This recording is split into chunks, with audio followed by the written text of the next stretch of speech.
and green. To protect, to build, to succeed. We believe. 1 team on 3. 1, 2, 3. 1 team.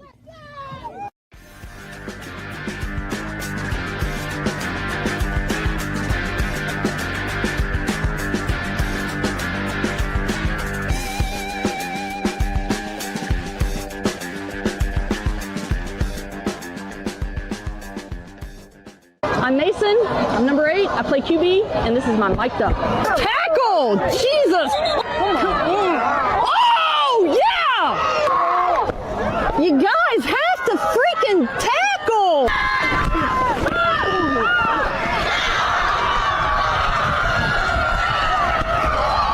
Good job, QB. I ain't done nothing. Don't I look good, though, handing the ball off? Set! Hey! I'm going to.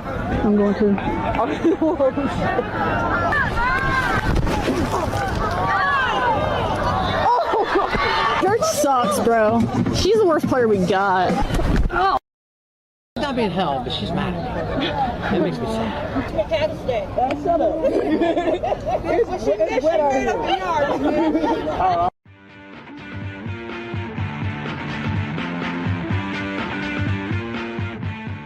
It's Harris and Napo. With the 4th and 9. High punt. Oh boy. Fernandez just gets it, but under pressure. Can she get it off? No! It's loose and it's recovered by the Passion at the Divas 20. Fernandez made one of the rushers miss, but she couldn't get the other one. And recovered deep in Divas territory by number 25, Hartman. 1, 2, 3.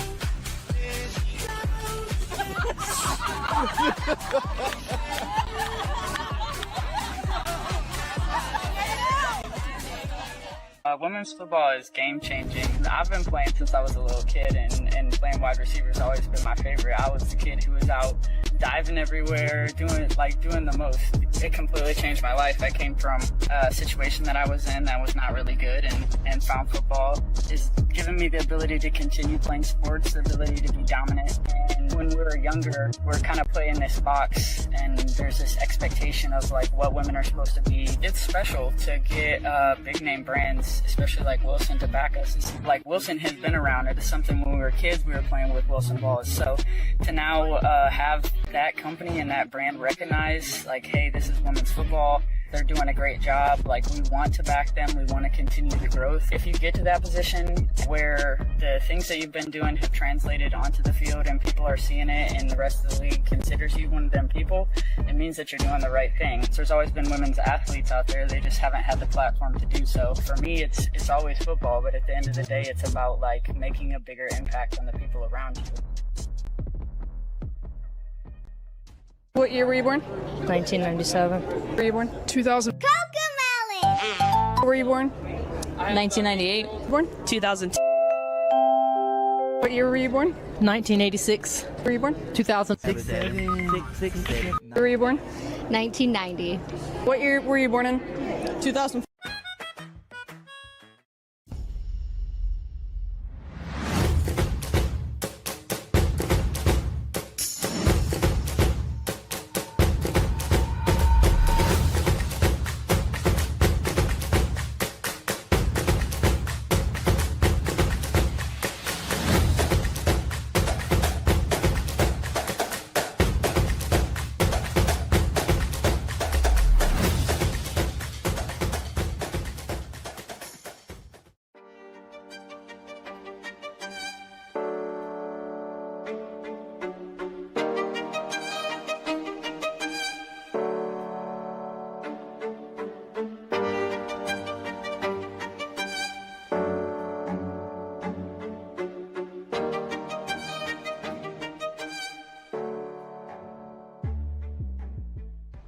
My name is Barrett Rivers. I'm number 10 for Cincinnati Cougars. I'm a linebacker, and this is my mic'd up.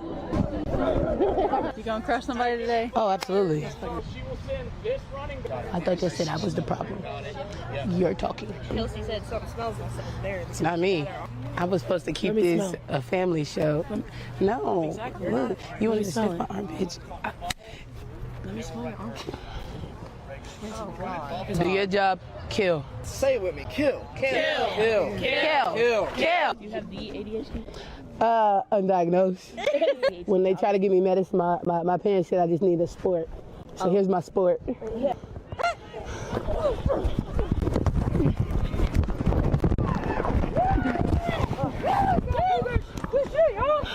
That was a little sketchy, but she pulled it in. I think I was about to have to play defense. We need 6 points. I tell you, I become a cheerleader out of it. I like you more in the field. Luther, 36. I thought we was playing telephone. Come on, it's right there. It's right there. Yeah!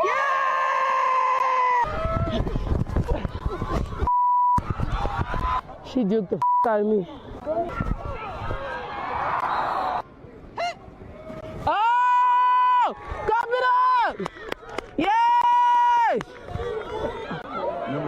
On them, right? Because they doing all the extra stuff. Yeah, we need that.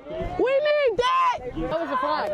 Unnecessary roughness at the play, something like that. Face mask, something. They've been pulling face masks. I'm surprised we got it. Y'all hit that one girl so hard, it pushed the camera into my mouth. I ain't gonna lie to you. The killer kicking us. The kicker killing us. Y'all scaring me.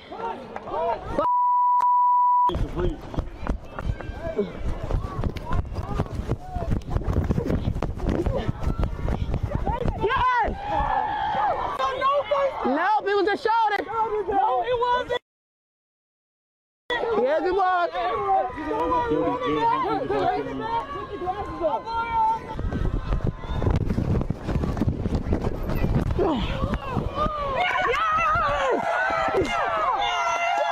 I love my offense, but they're killing us with these deep balls. Put the clock back to 1:30.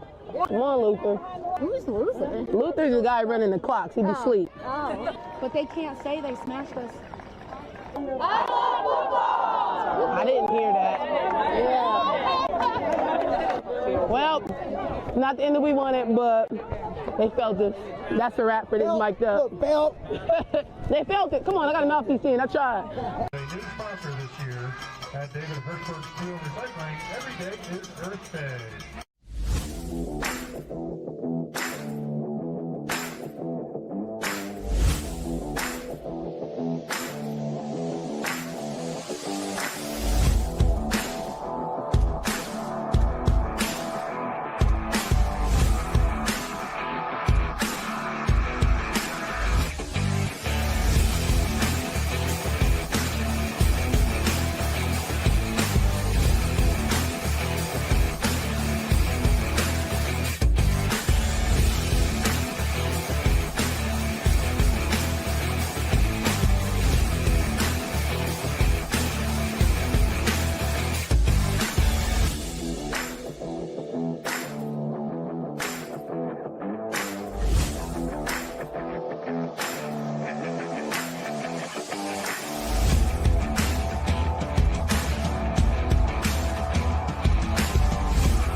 Somewhere behind the athlete you've become, in the hours of practice, and the coaches who have pushed you, is a little girl who fell in love with the game and never looked back.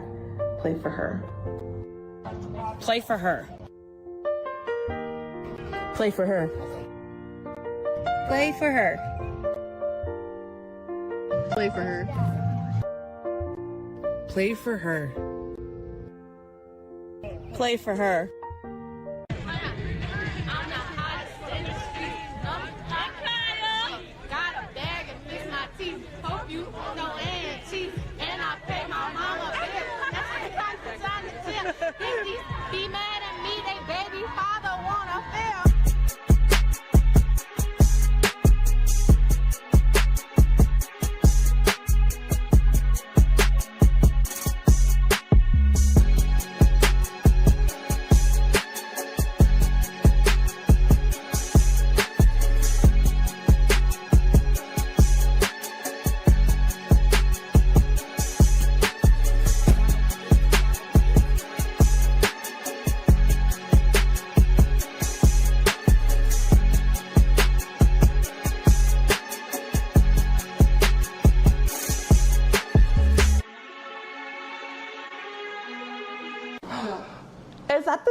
Cougars. Is that a microphone? Radio City? The Memphis Monster. The Rock Stars. What even is that? Steelers. From Pittsburgh.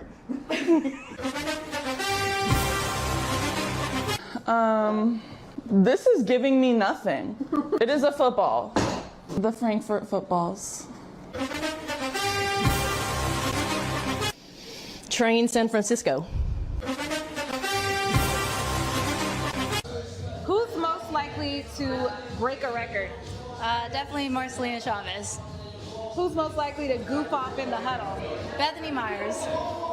Who's most likely to be late but still dominate? Angie Cardillo. Who's most likely to get a flag? It's always me. I'm in the touchdown zone looking back and people be blocking from the back.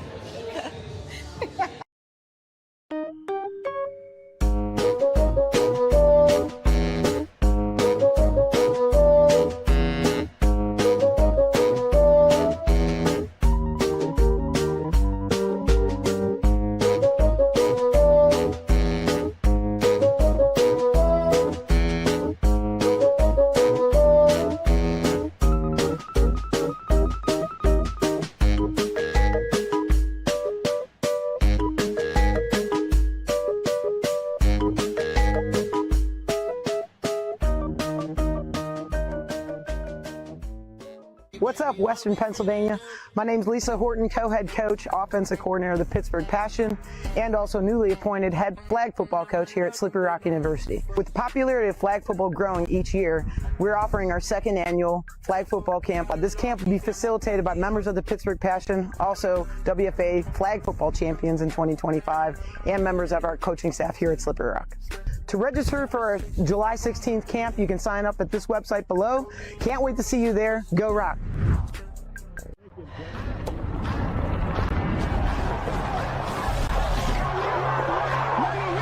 It's time.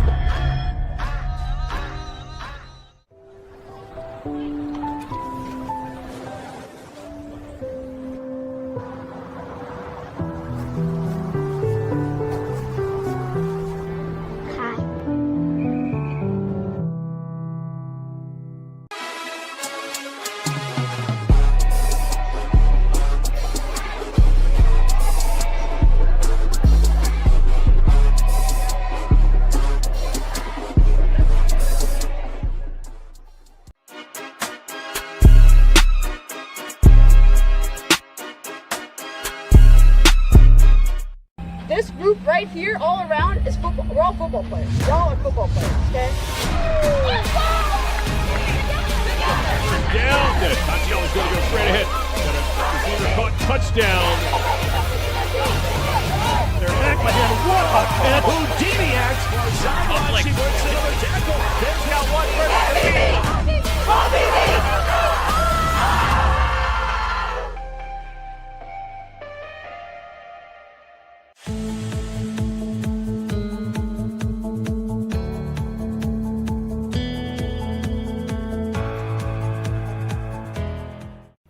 And as we can see,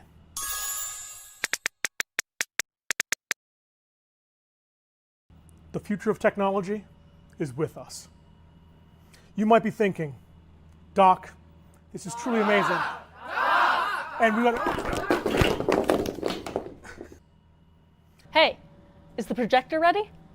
Come on, time for a team meeting.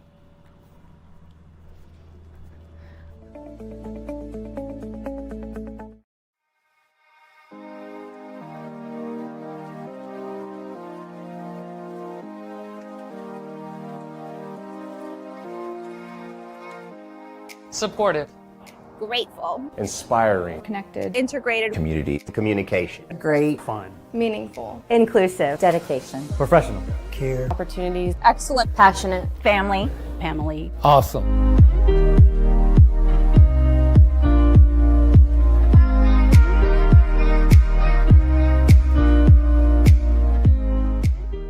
I'm Ellison Napo. I play for Pittsburgh Passion, and I'm a running back and wide receiver.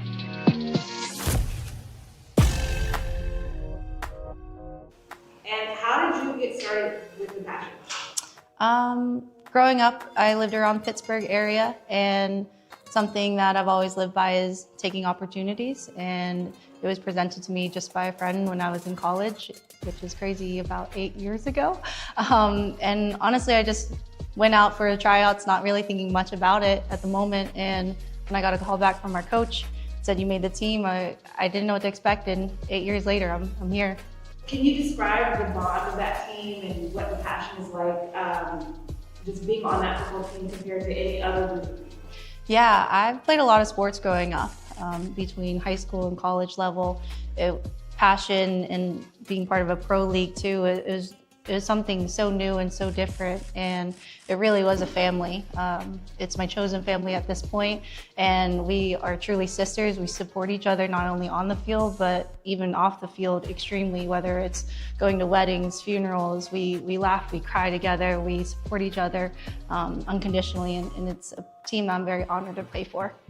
What does that support mean as an athlete, as a professional athlete? Yeah, I think the support means that I have healthy coping mechanisms. I have, my mental health is the best it's ever been, being part of a team, knowing that I have sisters that are not blood, but also are going to treat me as if I'm their little sister or big sister. And I think mental health in sports is neglected, and being able to have that support has just helped not just myself, but so many women around me. With it being a professional level, it is time consuming. We have to make so many sacrifices, because if we're at practice for hours and hours, we're losing time with our family, we're losing time. So many women have kids, and we're sacrificing that time, not spending with children. And I think about, like, for myself, I was in a relationship that I got to a point where I had to feel like I had to choose football or my relationship. And I didn't think I could have both of them. And it came to a point where I stepped away from football in between seasons, and during that time, it just wasn't happy. Like, I was scared, I was sad to think that next season I wasn't gonna be able to come back. And I was trying to focus on this relationship that I felt like it wasn't worth the sacrifice for football. But then that relationship didn't work out, obviously. And I found the love of my life now, and I think about that I do have both now. I have the best of both worlds. I have a wife that's so supportive, and I have a team that supports me too. So it's definitely a challenge, but I'm super glad that I overcame it and found the right people.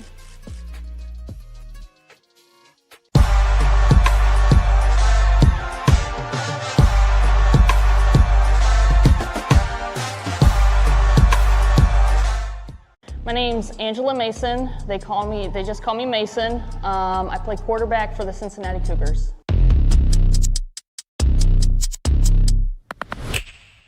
You've been playing for how long? This will be my 23rd year playing. So you have witnessed women's football for decades now, the growth of women's football. Can you talk about it from you started playing to where it is now? Yeah, so when I actually started playing football, they played with the NFL-sized football, so it's been a very long time. When I started playing, it was not known at all for women's tackle football. Very small teams, very small organization in general. I think there was only like 6 teams throughout the country when I started playing. It wasn't even the WFA wasn't even a thing at the time. And now, look, I mean, it's huge now. They're being on ESPN. They're being shot at we're playing championship games at the WFA Hall of Fame. So yeah, it has grown immensely, and I would actually say it has grown twice as much in the last 4 to 5 years. So it's grown a lot in the time that I've played. And can you talk about your experience with the WFA and how the WFA has contributed to the growth? Yeah, so I think the WFA has taken the aspect of women in sports to heart, and they've really used a lot of their resources and stuff to grow women in sports. They've gotten a lot of good sponsorships and leaderships and investors into it just to make it blow up, which is, I think, very good for women in general, especially if they're playing in sports. And when you look at football, how do you feel that it empowers women, or why would football be probably the best vehicle to empower women. I think sports in general for women empowers them, right? It builds their confidence. I think confidence in general is what builds an athlete. And football does that because to me, football is more specifically made for, a team dynamic. So I keep coming back, A, because I love it. B, I love to see how it grows in perspective, right? So the women, that are just starting out, very young, rookies, and how they develop over the years, right? So I just keep coming back to see it actually just grow in general.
Tonight's WFA Pro Game of the Week coin toss is proudly brought to you by Groundworks, proud sponsor of the Pittsburgh Passion.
Make a tackle for a loss, it's going to be Caitlin. She's Aaron Donald-esque in the fact that how she plays and the fact that she is a first ballot Hall of Famer when she calls her career quits. Not calling it quits tonight as Susie cooled down on the sidelines. Let's check in with her at our Coach's Corner. Thanks so much, Matt. We're back here with the Coach's Corner presented by Aid Nation, our co-head coaches of the Pittsburgh Passion, Teresa Kahn, Lisa Horton. Coach T, it's the final regular season game. So what's something that you want to say to the fans for this season? You know what, we truly have the best fans out there. They travel. We often have more at the visitors. I mean, our fans are amazing. We have a gratitude game going on to them. We hear them. We appreciate them. Coach Horton, with star running back Ellie Napo out of the lineup this week, where will you look to fill those holes? Oh, we're really blessed. I mean, losing Ellie was unfortunate. They're going to play hard for her. We're very deep at the running back position. They're ready to go, and I can't wait to just see them run their hearts out tonight for Ellie. I know she'll be watching the game tonight and make her proud. Thanks so much, Coach T. Coach Horton, again, that was your Coach's Corner presented by Aid Nation. Matt, we're back to you. Susie, thank you. As we get ready, of course, one of the keys is going to be replacing Ellie Napo. And speaking of keys, it's time for the Pam Health Keys to the Game. Pam Health committed to providing patients with the best cares and outcomes. Pittsburgh fans want to win in the outcome column tonight. Damon, how do they get it done? Yeah, starting with the passion, for me, you got to protect the football. After those 4 turnovers last week, especially a couple in the red zone, you got to protect that football as the favorite here tonight. Secondly, Cincinnati has had struggle throwing the football, but they're such a good running team today. If you can commit to stopping that first down run and the second down run, I think you're going to be able to slow down this offense and win the game. And for Cincy, if you want to pull off a major upset here tonight, you're going to have to win on first down. You're going to get chunks, make it second and manageable, third and manageable all night long, and that's going to be running the football. And then second, we know they love running the ball. I keep saying it. The special teams is good, but somebody's going to have to make a career, and they're going to create explosive plays. If it's going to be a kick return, a punt return, a trick play, or even going deep with that passing attack that hasn't clicked yet, but a perfect game to click would be this game against Pittsburgh. Pittsburgh and Cincinnati. It's an AFC North battle in the NFL. It's a WFA Game of the Week for us here tonight. Pittsburgh and Cincinnati. When we come back, you know what's about to happen. Kickoff of our Game of the Week in the WFA when we come back to Slippery Rock.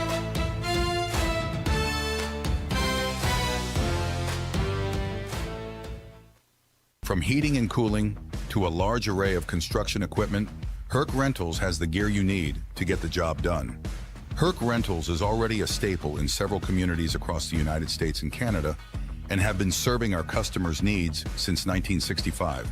With a catalog of equipment that spans the spectrum of almost every kind of solution you can think of. To learn more about Herc Rentals, visit hercrentals.com or call us at 1-888-777-2700.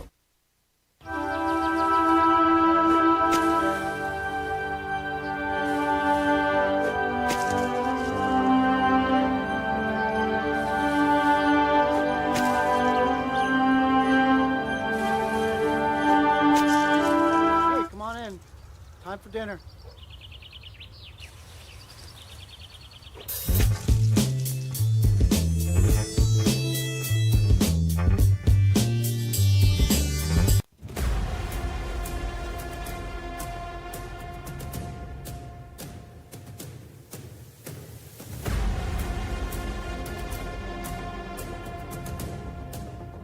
Steps up into trouble, backs up, and here comes more trouble.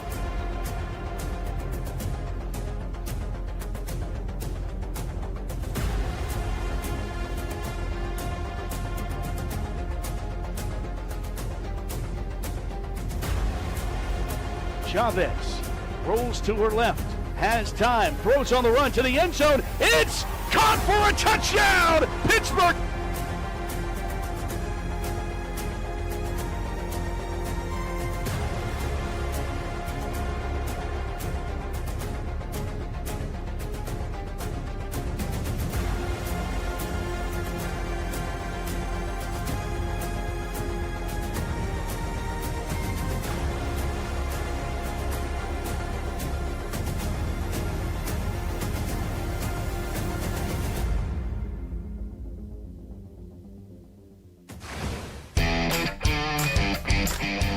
We are back to Slippery Rock University, moments away from kickoff, and it's time for the Groundworks Coin Toss, the nation's leading provider of foundation repair, basement waterproofing, crawl space encapsulation, and concrete lifting. The coin toss here tonight.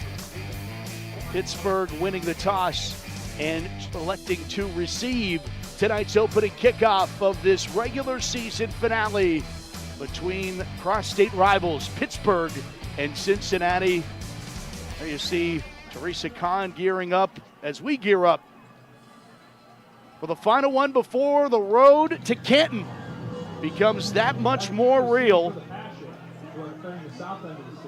Here we go, Damon. What an opportunity for both teams. Again, Matt, Pittsburgh coming off their first loss, and Cincinnati trying to get a late season surprise win here after a really good D2 season last year.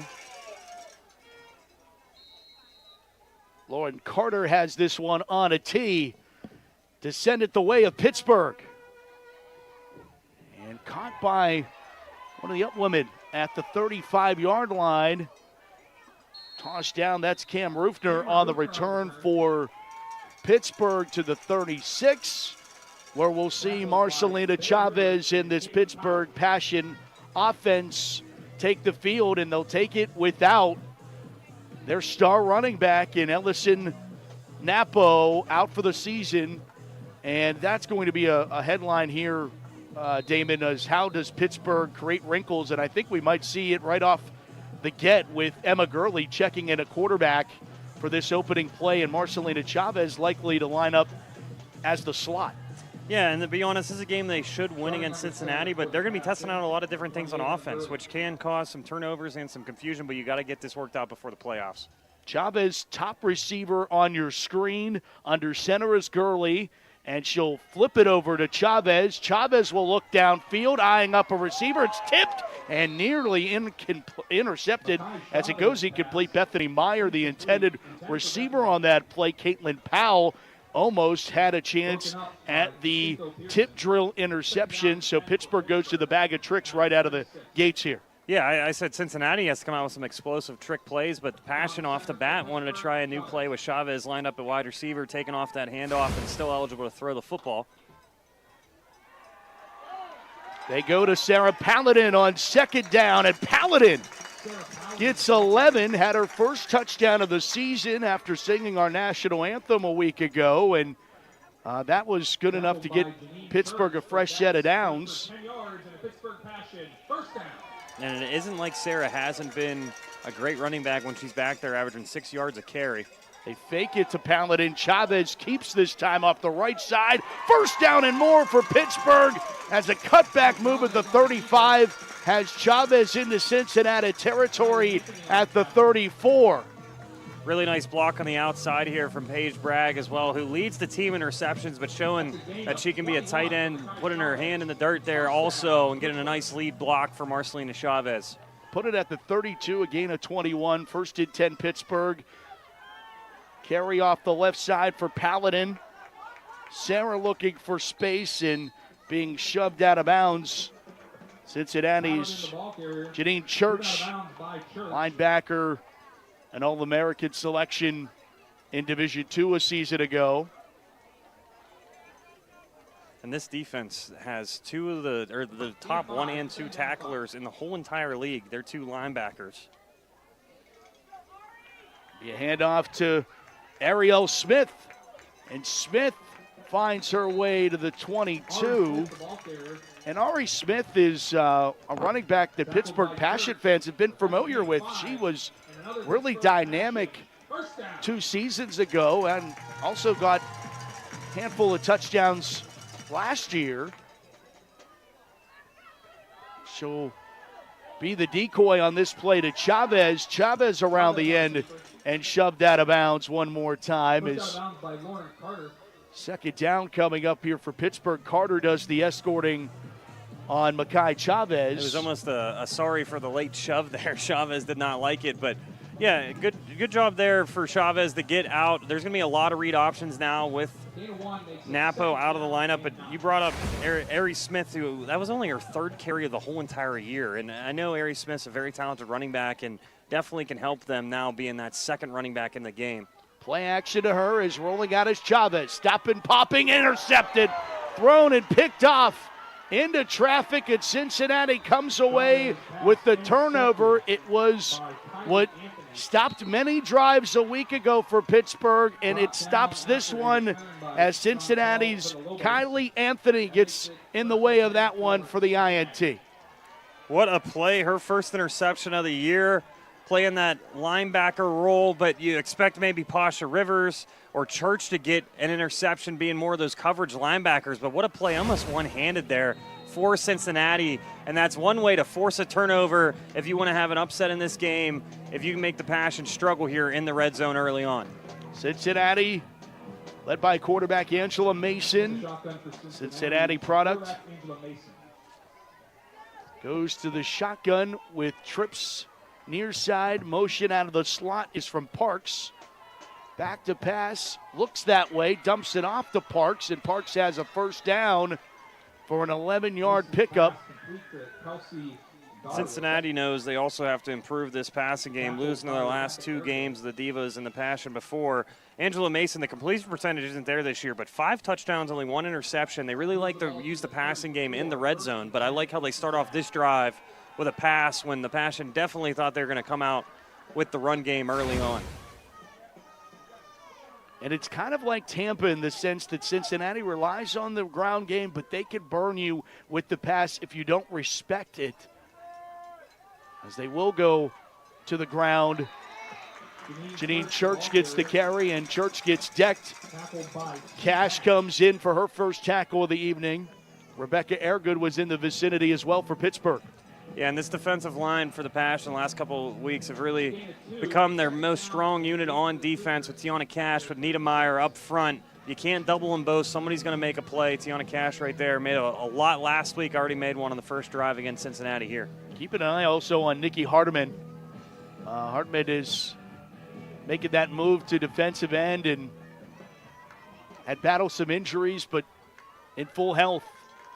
Loves coming off the edge there for Pittsburgh. Pistol time now for Angela Mason in Cincinnati on a 2nd down and 8 play. Mason, option play, optioned it out, ball hits the carpet. It's a scramble for the football as Church did not realize that Mason was lateraling it back to her in some way, somehow. Cincinnati comes out of the pile with it. Sarah Rupp-Bontranger came up with the football, and, man, Pittsburgh just can't get lucky on getting some of these recoveries, Damon. DC had a bunch of these last week, and they couldn't recover any of them. Yeah, and that one, I mean, that's a bad play by Angela Mason. She'll tell you that. She had it in her right hand, finally switched last second, and then right before she got tackled, she thought her running back was still behind her. But when you're running that option, you have to take a peek behind you and make sure you're running parallel right there. Really dangerous play, but they end up still having a 3rd and 6 here and get a first down. Yeah, how many times you fumble the football, recovered, and gain yardage? 3rd down and 6 for Cincy at the 39. Back to pass for Mason. She'll throw over the middle into traffic, and it's intercepted the other way. Harris with an INT, and Danasha Harris says, I'll take that back for the Passion. Pittsburgh back in control. Last year we talked about her almost setting a record for INTs. This year she wanted to get a couple more, and right there a huge play for the Passion. Reading the quarterback's eyes at all times. When you stare down a receiver, that one was a little bit high. Harris is right there to catch that football, and then always she's going to be able to get you a couple extra yards off that INT. You'll see a real nice aerial view here. Just overthrew that drag route. Harris is deep in her zone right there for an easy INT. Giveth and taketh away here. Only her 2nd interception of the year. Harris, she'll tell you she's expecting 5, 6, Well, that's 7 out of respect for her, too. They are not throwing over to Harris Island as Paladin gets the carry on 1st down inside the 30, knocked out of bounds. It was Nakaya Napier, and it will be 2nd down and 4 coming up, gain of 6 for Sarah. But, yeah, on your thought on the Harris lack of interceptions, I think that's teams just not throwing in her vicinity. Yeah, when you have someone in the secondary like that, you go, okay, we're going to run all of our drag routes the other way, or our post routes the other way. They go to the fullback dive play. Cody Johnson picks a Pittsburgh Passion 1st down. Napier again on the tackle. And we've given the defensive line a lot of credit, but how about the Passion offensive line? I mean, the season that Ellison Napo was having prior to her injury, thanks in large part to the ladies up front. Here's Paladin having some good blocking downfield. Paladin with a nice spin move to get to the 15, down to the 14 at a yard shy of another 1st down. And, Matt, you're completely right. Complete football teams, we talk about it all the time in the NFL and the WFA. If you have a complete offensive line, as long as you have a running back there that can read the blocks and make 1 or 2 women miss, like right here for Paladin, read the blocks perfectly, bounces outside, breaks a tackle, gets another 4 yards. Anybody can be a running back in this offense. Now, they have unique talents like Napo and Paladin, but now you have Ari Smith in there. You have so many people that can run the football well when you have this veteran offensive line pushing the defensive line back. 2nd down and 1. They pitch it out to Ari Smith. Smith sidestepping, trying to get to the 1st down line, and she's right there. Most of the tacklers in there. Pearson on the tackle for Cincinnati. Like this play, you fake the fullback dive. That's been working so well this season. Pitch outside, but again, these linebackers, Church and Rivers, they are going to be all over the field patrolling. Now, it's usually a bad sign when your linebackers are 1 and 2 in the league in tackles because the defensive line isn't making a lot of plays. Ari Smith was caught in the backfield and got free. Picks up a Pittsburgh 1st down. What a battle for Ari Smith. Dead to rights in the backfield, and juked and jived her way to give Pittsburgh a fresh set of downs. Again, she's trying to get more comfortable, does not have a ton of carries this year, but showing you why. She's a talented running back and had a good season 2 years ago. I mean, that should have been a 3 or 4 yard loss. You end up getting 5, 6 yards for your team in the red zone. That's always a huge deal, and now it's 1st and 10.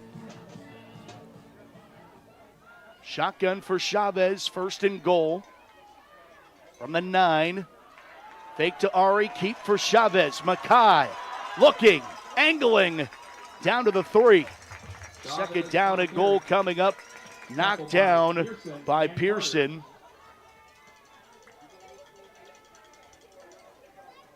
We were talking about that offensive front for Pittsburgh. Courtney Sargent, Kylie Roebuck at center. She got injured halfway through the season a year ago. Madison Warner. Big reasons why Pittsburgh has had the success they have. And Makai Chavez has been a benefactor to that as well. Wouldn't be surprised she calls her own number again here. Second down, a goal. Goes to the right. Will look to throw, and being taken down in the end zone is Angie Cardillo, intended receiver, and it's 3rd down and 3 now. Another look at this. In real time, it looked like it was early contact. Definitely was. I think so, too. I was thinking, where's the pass interference? But another opportunity here for the Passion. For Chavez, too, she could have maybe taken that in herself. But, again, I thought Cardillo was going to be wide open if there was a pass interference or not. Back to the ground game. It's Paladin. Paladin hits the speed and gets into the end zone for the Pittsburgh touchdown. A 3-yard plunge for Sarah Paladin, her second touchdown of the season. And Pittsburgh strikes first here on the regular season finale. On the replay here, back-to-back weeks for Sarah Paladin. Really good runner, efficient runner, getting right behind her blocks, and she's going to make you pay as soon as you make contact with her, falls forward right into the end zone. Again, with Napo out the rest of the season, Paladin is going to be called on a lot, and you can see right there why they have full confidence in this run game. That's still going to be pretty good without Napo the rest of the way. March for the extra point. Through the poles, it's good. 4:19 to play on our opening quarter, and Sarah Paladin has Pittsburgh on top 7-0 over Cincinnati. Come back with us on Sportsnet Pittsburgh after this quick timeout. If you have a crack like this, well, you have a problem. Today I'm learning how a cracked wall might mean your foundation is sinking. It always points towards the area where it's sinking. For example, this corner here, we're down almost a full inch of drop. Right, so that's going down and that's causing the crack. Correct. And then this door, they don't even use that door anymore. It cannot open. Baker's Waterproofing is now Groundworks. Schedule a free inspection.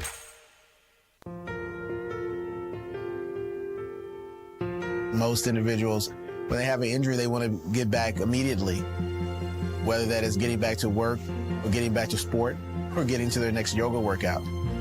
We really want to give them pain-free function and mobility as best we can for the extent of their lives, so they can be active, so they can enjoy being with their loved ones.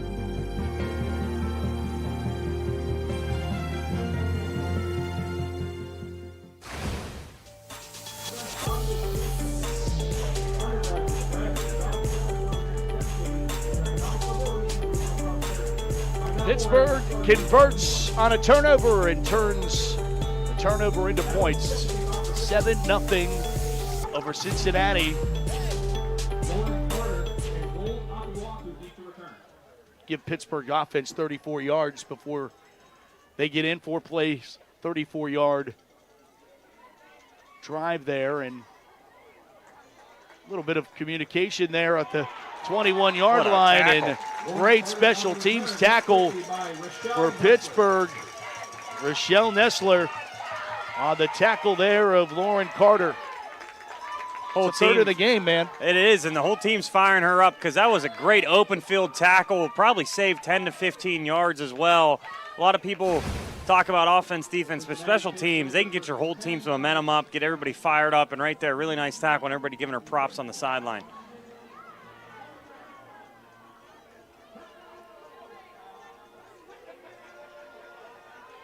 So Pittsburgh's defense back out, leading 7-0, 4:14 to go. First quarter action still in our WFA Pro Game of the Week on the All-Women Sports Network at Sportsnet Pittsburgh. Mason looking to go deep with it over the top and converts. And Harris finally pulls her down at the 30. But a big-time play as Aurelia Parks hauls in the pass from Mason. A gain of 43. And that's what's been frustrating on the Cincinnati offense this year. You see the potential right there. What a nice layered ball there by Mason over the top, over the safety Harris. And Aurelia Parks coming in this game only 4 catches, but showing you if you can get her the ball up the seam like that, can make a couple really nice plays for Cincinnati.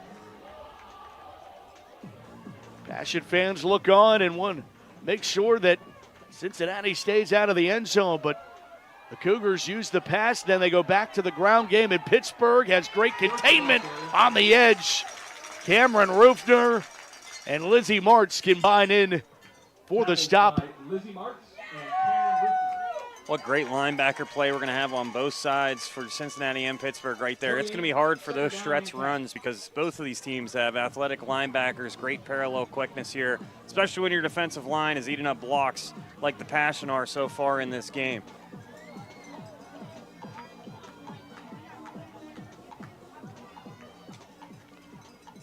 Second down, 10 after the no gainer from the shotgun for Mason. Looks, time, pressure comes down. She'll float it out there in double coverage, tipped down, and Harris was eyeing up interception number 2 of the game and of the quarter. But it goes harmlessly to the phony grass here at Slippery Rock, and it will be third down. Yeah, and almost a great interception, but it was a great play by Cincinnati there. When you're a receiver, sometimes you have to accept that I'm not going to catch this ball and I have to turn it into a defender. You'll see right here, if she doesn't get a hand on Harris late, I think she's going to grabbed Harris's hand so she couldn't come down with that interception. Heads up play there by Cincinnati as well. That was Parks, the intended receiver, and the one who made that big-time catch of 43 yards that had them in Pittsburgh territory for the first time. But that drive is in jeopardy. Now third down and 10 at the 29-yard line. Trips tight to the formation. They shovel it out left side. It's Church. Cuts back against the grain. First down and more as she'll get 13. And a Cincinnati first down and a third down conversion for the Cougars. And they've been giving Janine Church more and more carries throughout the year. If she's comfortable playing both sides of the football, again, second in the league in tackles, second on the team in tackles as well with Rivers, but she's a talented running back as well. Really nice cutback right there when nothing was open on the outside. And then you saw, Matt, she has a lot of speed going downhill right there. Really hard to tackle in open field.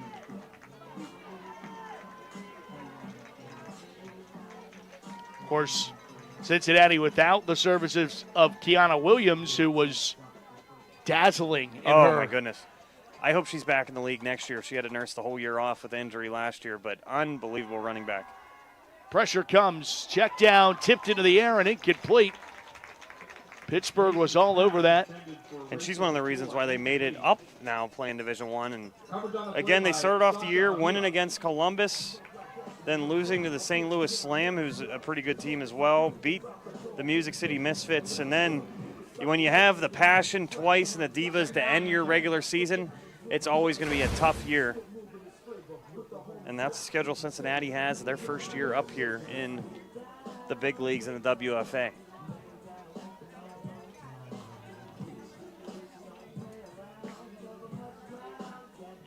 Be second down and 10. Church one more time, breaks a couple tackles, pushes her way towards the 10. Brought down by Haley Coomer. Big cheering section for Haley Coomer tonight. Just maybe a couple extra cheers. One of the favorite parts about this league and Pittsburgh Passion fans, it's fan appreciation night here tonight. And I know Teresa Kahn, so appreciative of the support of the Pittsburgh Passion and the fan base.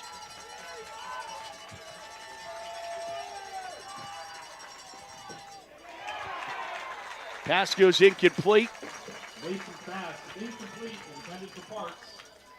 Parks, the intended receiver on that one, and now fourth down coming up. Okay, Pittsburgh, it's fourth down and 5. It's now a huge play in this first quarter. A little bit outside of field goal range, or they just want to go for it here. 4th and 5.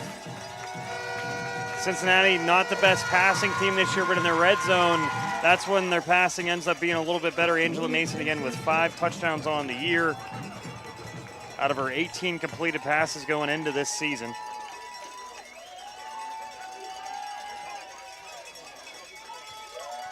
Fourth down and 10. They go to the handoff.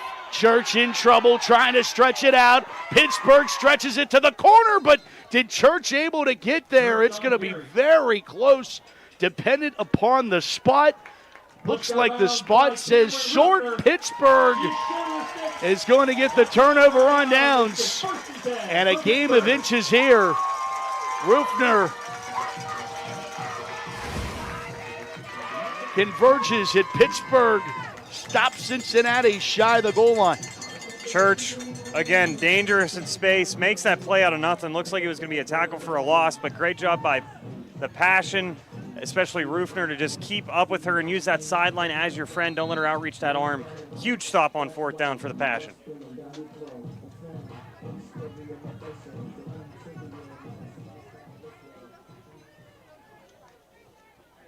Shovel pass over to Paladin. And Paladin will be able to pick up 5 on the first down carry, and that is the way this first 15 will come to a close with Pittsburgh leading Cincinnati 7-0. We come back for quarter number 2 and the WFA Game of the Week right here on Sportsnet Pittsburgh. Don't go anywhere. Quarter number 2 when we come back.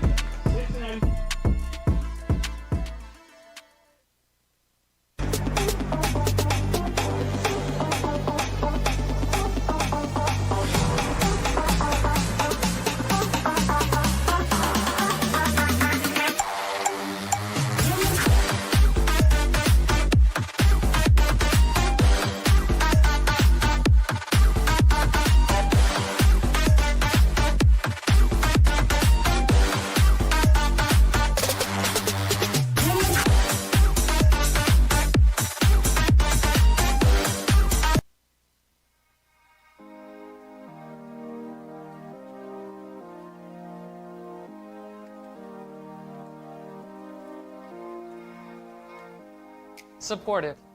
Grateful. Inspiring. Connected. Integrated. Community. Communication. Great. Fun. Meaningful. Inclusive. Dedication. Professional. Care. Opportunities. Excellent. Passionate. Family. Family. Awesome.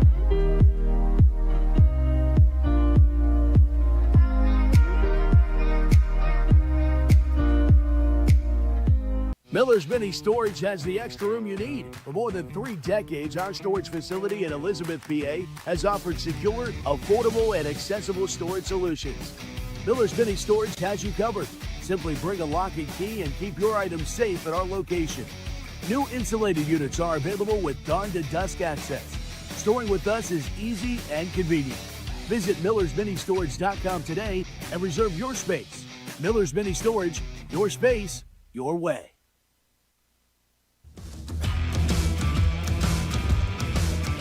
This Pittsburgh Passion broadcast of the Game of the Week brought to you in part by our friends at Aid Nation. Hydration, everybody, every day.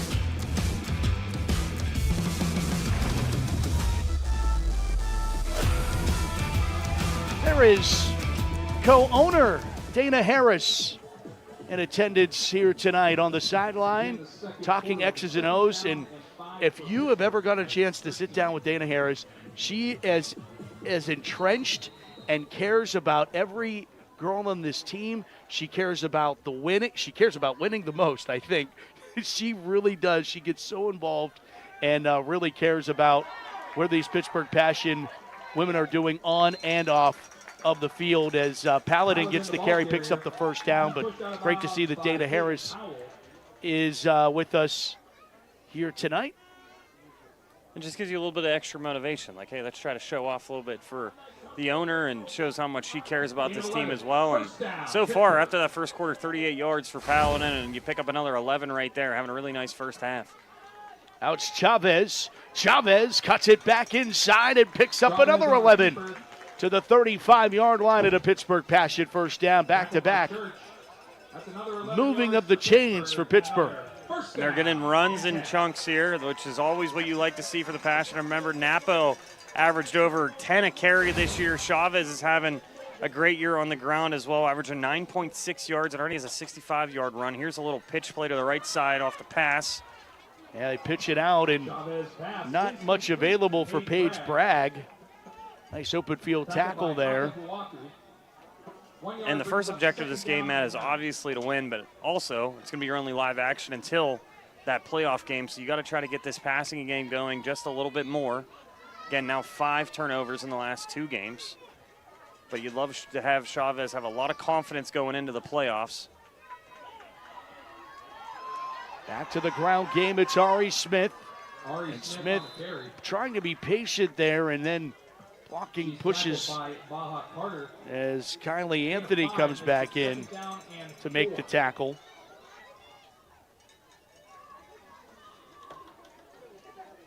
Where it will be 3rd down now for Pittsburgh.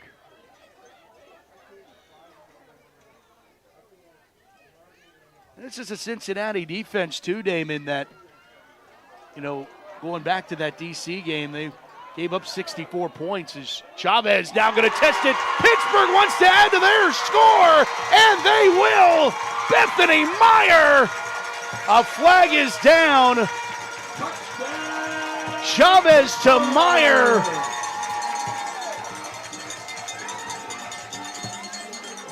Will this one stand? Pittsburgh trading it like it is, and it is an offsides on Cincinnati. Touchdown will stand, and Pittsburgh goes 59 yards for the Pittsburgh touchdown. See it one more time. There's the offside. Chavez realizes I have a free play here. Aaron Rodgers-esque. I'm going to throw it deep right to Bethany Meyer, layer it right over the corner. What a throw, and then Bethany Meyer in open field. You're not going to be able to catch her. What a touchdown for the Pittsburgh Passion, the longest reception of the year for anybody on this Pittsburgh Passion team, and Bethany Meyer gets her 4th touchdown of the year, Matt. Extra point from Lizzie Martz. Pittsburgh goes up 2 scores, 14-0. With 12:50 to go in the second. Passion in control. Come back for more WFA Game of the Week.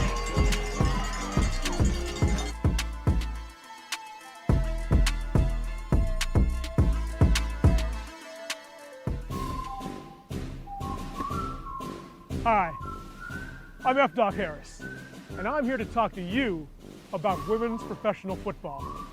I've played a lot of video games, and I've watched a lot of football on TV, so that makes me an expert. I can tell you right now, I know what real football looks like. Oh, hey, Doc. Thank you. Good luck this season.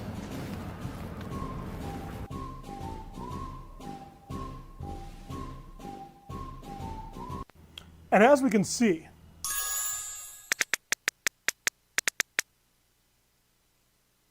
the future of technology is with us.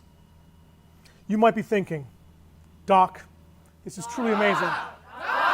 And we got. Hey, is the projector ready? Come on, time for a team meeting.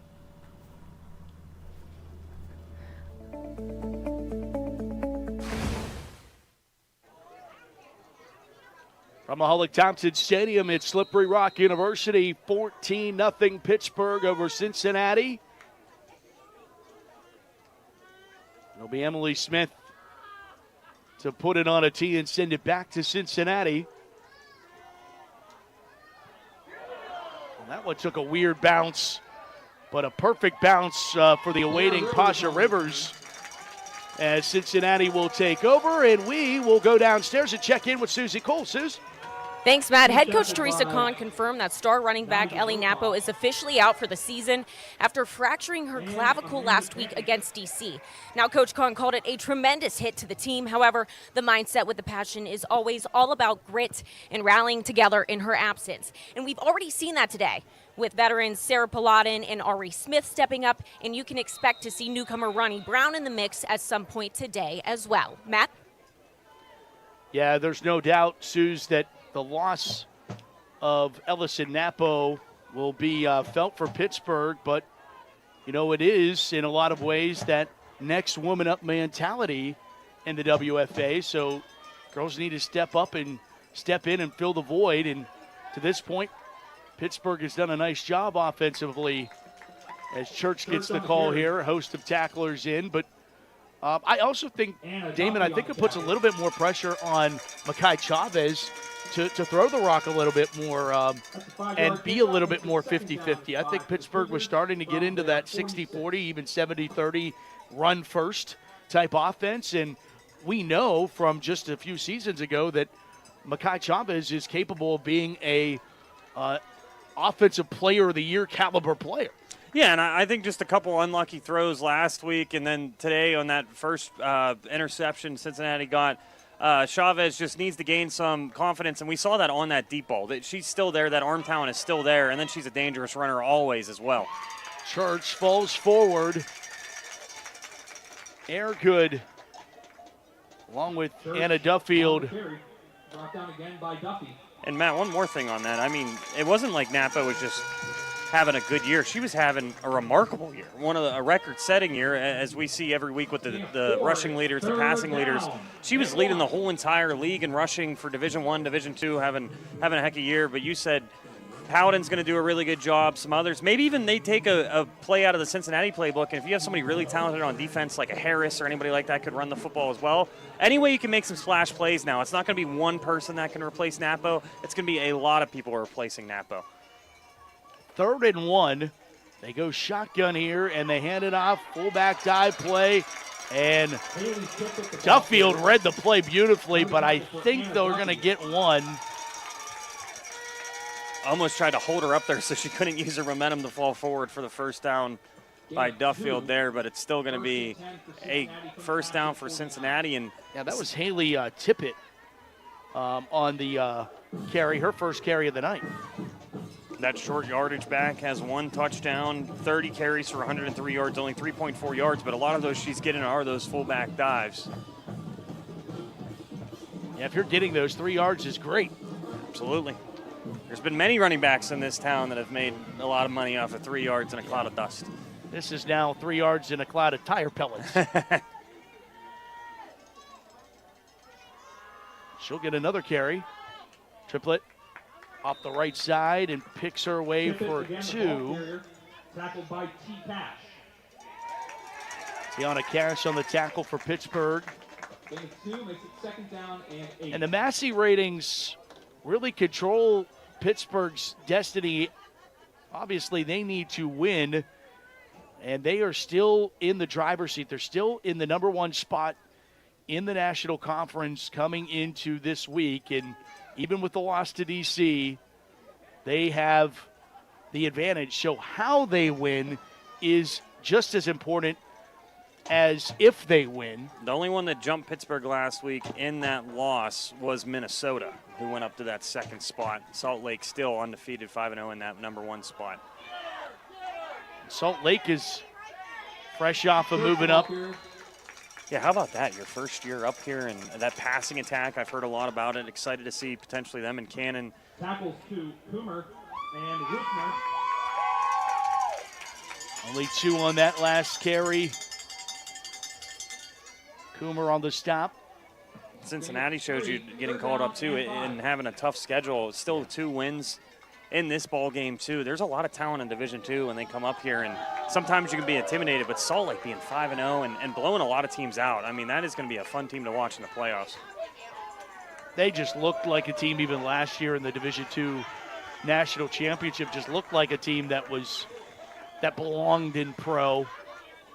As did Cincinnati a year ago, and glad to see the Cougars up here. Ball on the carpet, Pittsburgh scoops it up. Look what I found, Haley Coomer on the fumble recovery, and Pittsburgh's defense. Turnovers aplenty here in the 2nd quarter. They get another one. Right there was a triple option. You could have gave it to the fullback. You pull it, try to give it to Church late. Again, it can't be that late, especially when you have defensive linemen, linebackers blitzing. Church can't get to it.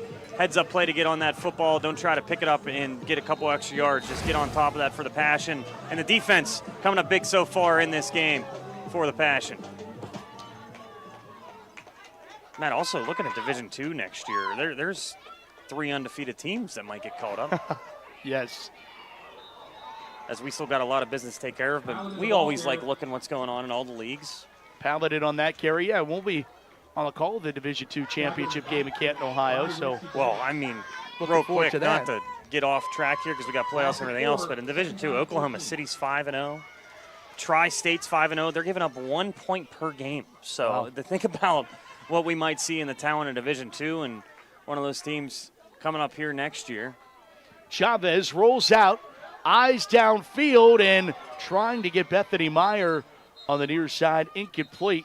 And this one might be coming back anyways. I think it's a holding on the Passion there, especially when your quarterback rolls out like that. You do not want to get her hit. You usually grab the outside shoulder. And Golda Baku in coverage for Cincinnati timed that hit on Meyer perfectly. Number 56. Penalty will be declined. 3rd down. They're going to decline it because they do not want the Passion to get 2 more chances to get this 1st down. Incompletion makes it 3rd down and 14 for Pittsburgh. Which I understand, 2nd and 24 to 3rd and 14, but still makes me nervous. 14 yards for this Passion team. We've seen them run the ball for 14 yards. You've seen Chavez scramble for 14 yards. Chavez looks downfield. She'll take off with her legs, break a tackle. Chavez another. Chavez to the 1st down marker. Makai Chavez. Sometimes, Matt, you just have a funny feeling. I said I've seen Chavez run for 14 yards a lot of times. It's amazing to me. There was 5 defenders staring at her when she got past that line of scrimmage. You'll see right here on this rollout. And she's still fully confident that she's going to be able to get this 1st down. You'll see 1, 2, 3 different defenders here on your screen that could make a tackle. There's 4 and 5. She still gets 15 yards. Handoff there that goes not anywhere as Ari Smith tracked down by Anthony. I will say, though, the improvisation of Makai Chavez is one of the most impressive parts to her game. It might not look bright, but she can make it. It looks like defense jumped again. Going to be a free play, and they'll just dump it out to Johnson. Johnson breaks a tackle, gets back to the line of scrimmage, and we'll check with our officials. Movement on both sides of the ball, but definitely looked like the defense made that first flinch. Yeah, they would have blown it dead. It had been offensively, so. Tackled by Baja Carter. Gain of 1.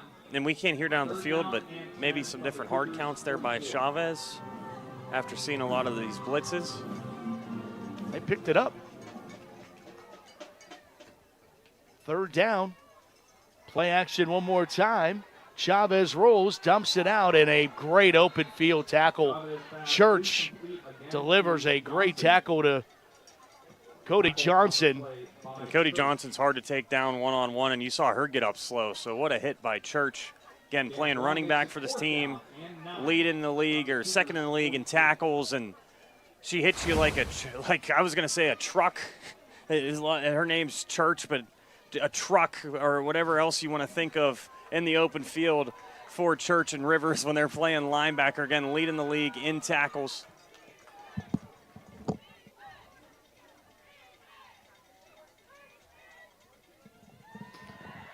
Chavez. Downfield to Meister.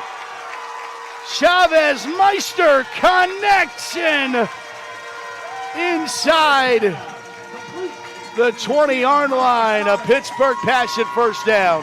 That's what we've been looking for these last couple weeks. Meister's been a little bit quiet this year. 10 catches for 91 yards. That's going to be your longest reception of the year. And what a way to shift your body in midair there, catch that a little bit behind you. 27 yards on the pass and catch. Swing it out. Paladin. And Church is there for another tackle. Stretches it out. 2nd down upcoming, but this one I won't try to compare her to whatever making tackles there by Church, but she's gonna come up on your screen so much. Here's an aerial view of that pass though by Chavez. Gets the shoulders set, finds Meister downfield, and again, way to adjust your body in midair there to catch that behind you by Meister. Rolling again. Chavez on the money to the end zone.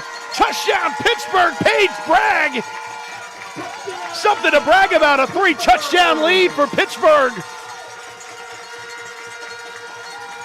And this is the Mekhi Chavez we've wanted to see the last 2 weeks, throwing the football. Really confident when you get her out in space, she can set her feet, turn her shoulders to her receiver. Way to layer that right over the linebacker. You'll see right here, not the easiest throw. You throw it right over the top on that drag route, waiting for it to develop, and way to get into the end zone as well. The Passions offense is firing on all cylinders early in this one. Lizzie Marks to attack another PAT. Marks back on. Late substitution here, but they got her in. Yeah, Alyssa George ran on there. Make it 11. And a bad snap. And now taking off, trying to get to the corner. Not available.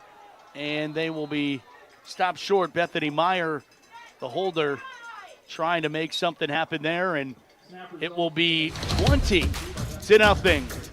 A lead for Pittsburgh here in the WFA Pro Game of the Week. Pittsburgh well in hand.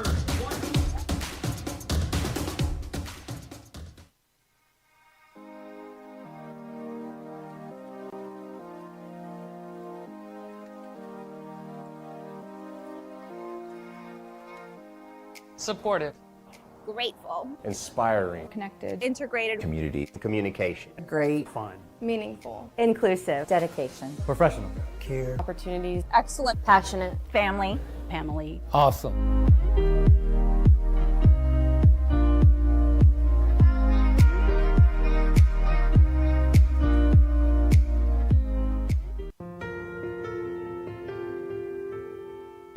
Most individuals, when they have an injury, they want to get back immediately, whether that is getting back to work or getting back to sport or getting to their next yoga workout. We really want to give them pain-free function and mobility as best we can for the extent of their lives, so they can be active, so they can enjoy being with their loved ones.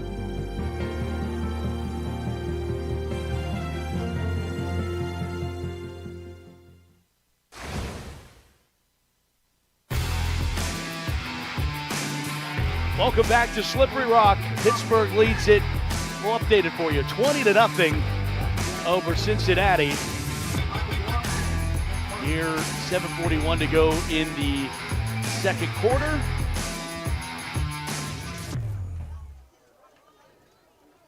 Pittsburgh firing on all cylinders, doing it offensively and defensively. A little bit of a bobble there across the 40. Decent field position here. Haley Tippett on the return for Cincinnati, and now the Cougars offense tries to get something going. And I think now down 3 scores, Damien, you got to be on the lookout for something deep downfield. We saw what Cincinnati could do, put them in good field position, but want to thank all the fans in attendance all year long. Fan appreciation night here at Slippery Rock, and Pittsburgh Passion fans, some of the best in the WFA, and we appreciate their passion for the passion. And they've been given really good home field advantage this year. Every single game, getting loud on those 3rd and 4th downs and cheering on these ladies, having a heck of a year once again. And it seems like Slippery Rock's been a really nice home these last 2 seasons for the Passion, and a lot of people love coming up here and making a weekend of it. As Mason fires in a tight window, gets it to a receiver for a couple. And, man, I think this is what's been frustrating for the Cincinnati fans is you see the potential with Mason, how she can zip the ball in there, how well they can run the football, but the turnovers this year, and then on defense you have those 2 talented linebackers, but not a lot of splash plays. Adjustment obviously playing in Division I this year and are going to be a really good team, and you can see why they're on the verge of being a playoff contender in Division I. But, again, when you play the Divas and you play the Passion 2 times out of the last 3 weeks, it's going to be a tough end of the season. Matula on that last catch. As this is 2nd down at 5. Mason feeling some pressure even though it wasn't there. Now it comes Cash. She got her, and she got her down. Tiana Cash.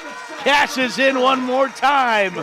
Another sack for 55. The last 2 weeks, Tiana Cash has been jumping off the screen right there. Mason tries to get rid of that football, but I think she's surprised by the speed of Cash to be able to track her down in the backfield, getting a huge play here for the Passion. The last 2 weeks, once again, Tiana Cash has been making plays all over the place for this defense.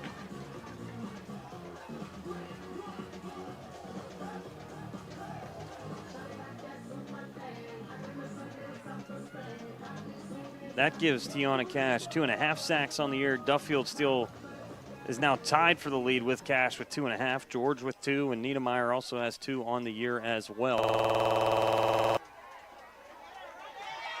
Go to the left side, broke a tackle to Church. Church sidesteps another, gets tackled by Duffield from behind, right at the midfield stripe.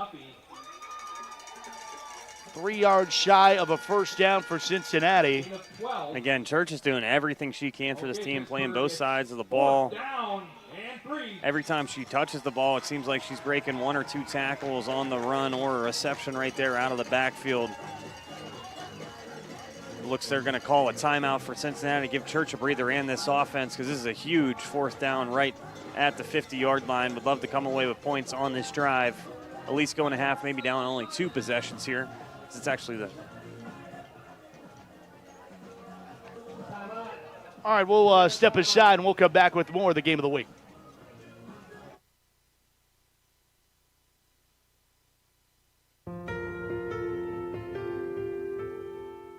Most individuals, when they have an injury, they want to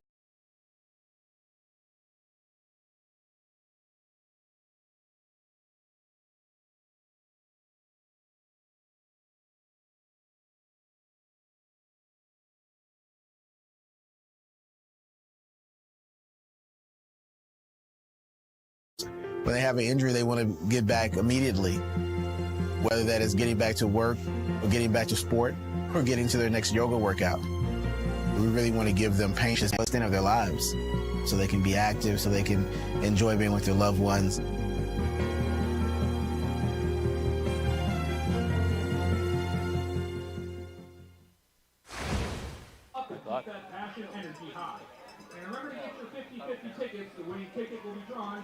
High above Slippery Rock University, the side of our WFA Pro Game of the Week here on the All Women's Sports Network.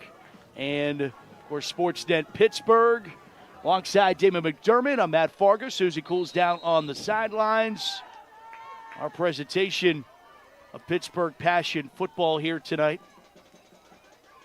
JRM video crew bringing you this one. The sights and sounds is a fullback dive is Church.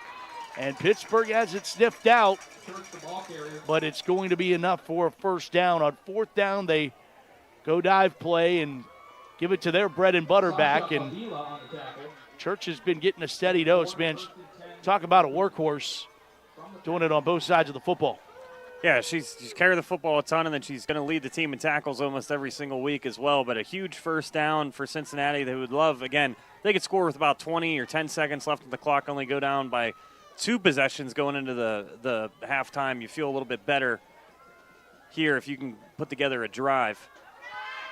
Stretch play off to the right side, and Church runs into Haley Coomer. And Nikki Hartman on that stop. There's the timeout for Cincinnati.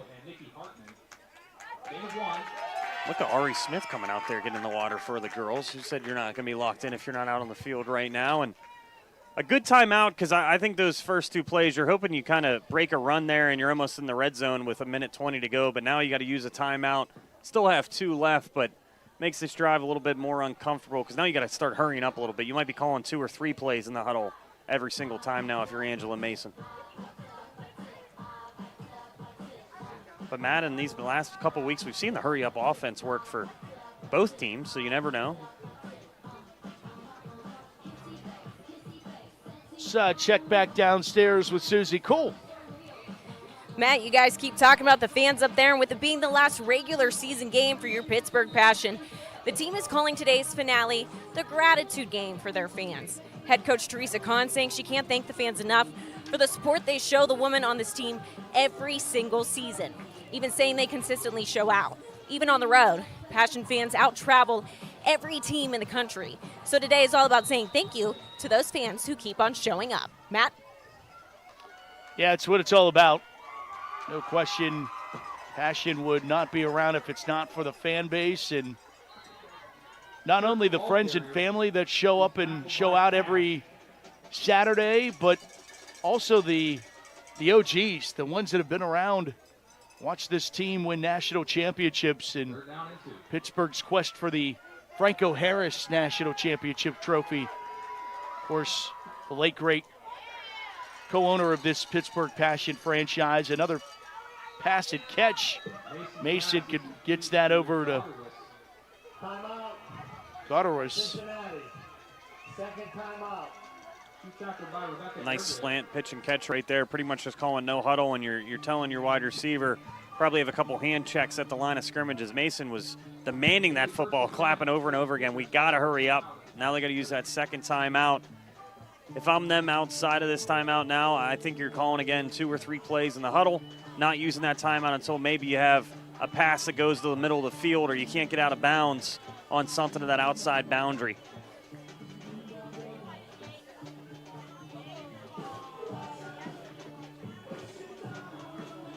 Just under a minute to go here. Beautiful night here. A postcard perfect night for football. Just about an hour north of Pittsburgh, 80 degrees here in Slippery Rock. Division II college program. Of course, co-head coach Lisa Horton, and assistant coach with the college football program for the tight ends, and newly named head coach of the new women's flag program that will start competition in 2028.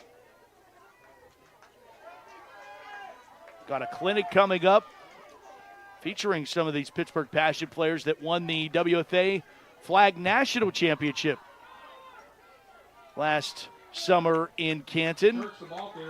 Church gets a whole host of Passion players in on that tackle. Takes a few to bring her down.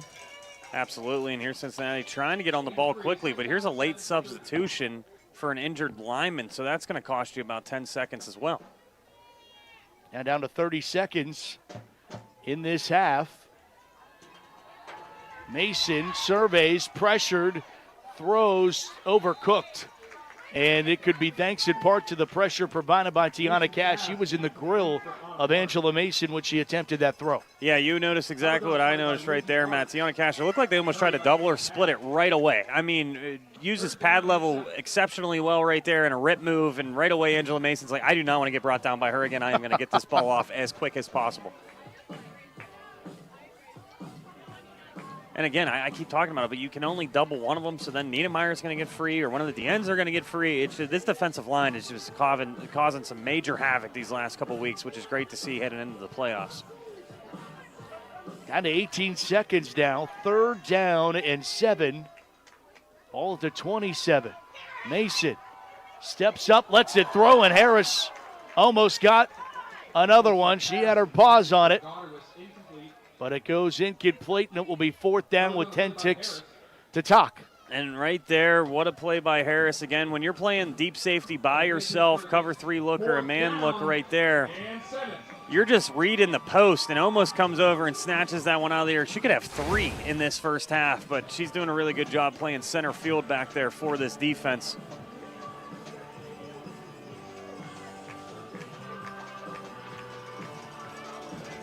Fourth down and 7 with 10 seconds to play. Mason back to pass. Church in as a blocker. She'll throw to the sticks and throw well offline for an intended receiver. Petula that was the intended receiver. It'll be a turnover on downs with 3 seconds. Have to imagine a quick knee down will get us to recess.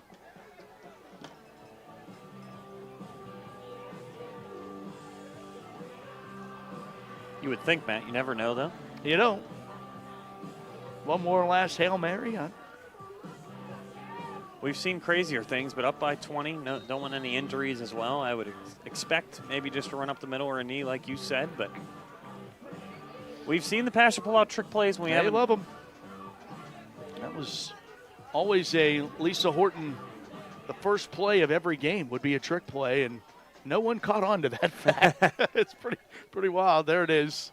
Chavez to an E to take us to the break. 20-0. Pittsburgh leads it over Cincinnati. Domination on both sides of the.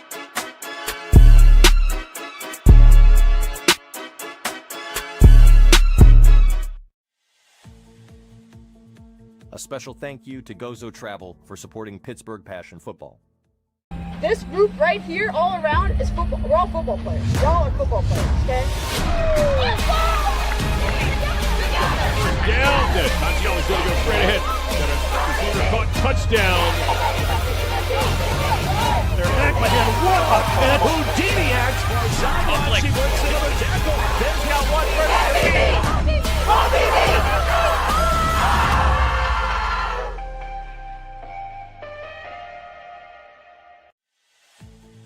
A special thank you to UPMC Sports Medicine, the official sports medicine provider of the Pittsburgh Passion. If you have a crack like this, well, you have a problem. Today I'm learning how a cracked wall might mean your foundation is sinking. It always points towards the area where it's sinking. For example, this corner here, we're down almost a full inch of drop. Right, so that's going down and that's causing the crack. Correct. And then this door, they don't even use that door anymore. It cannot open. Baker's Waterproofing is now Groundworks. Schedule a free inspection.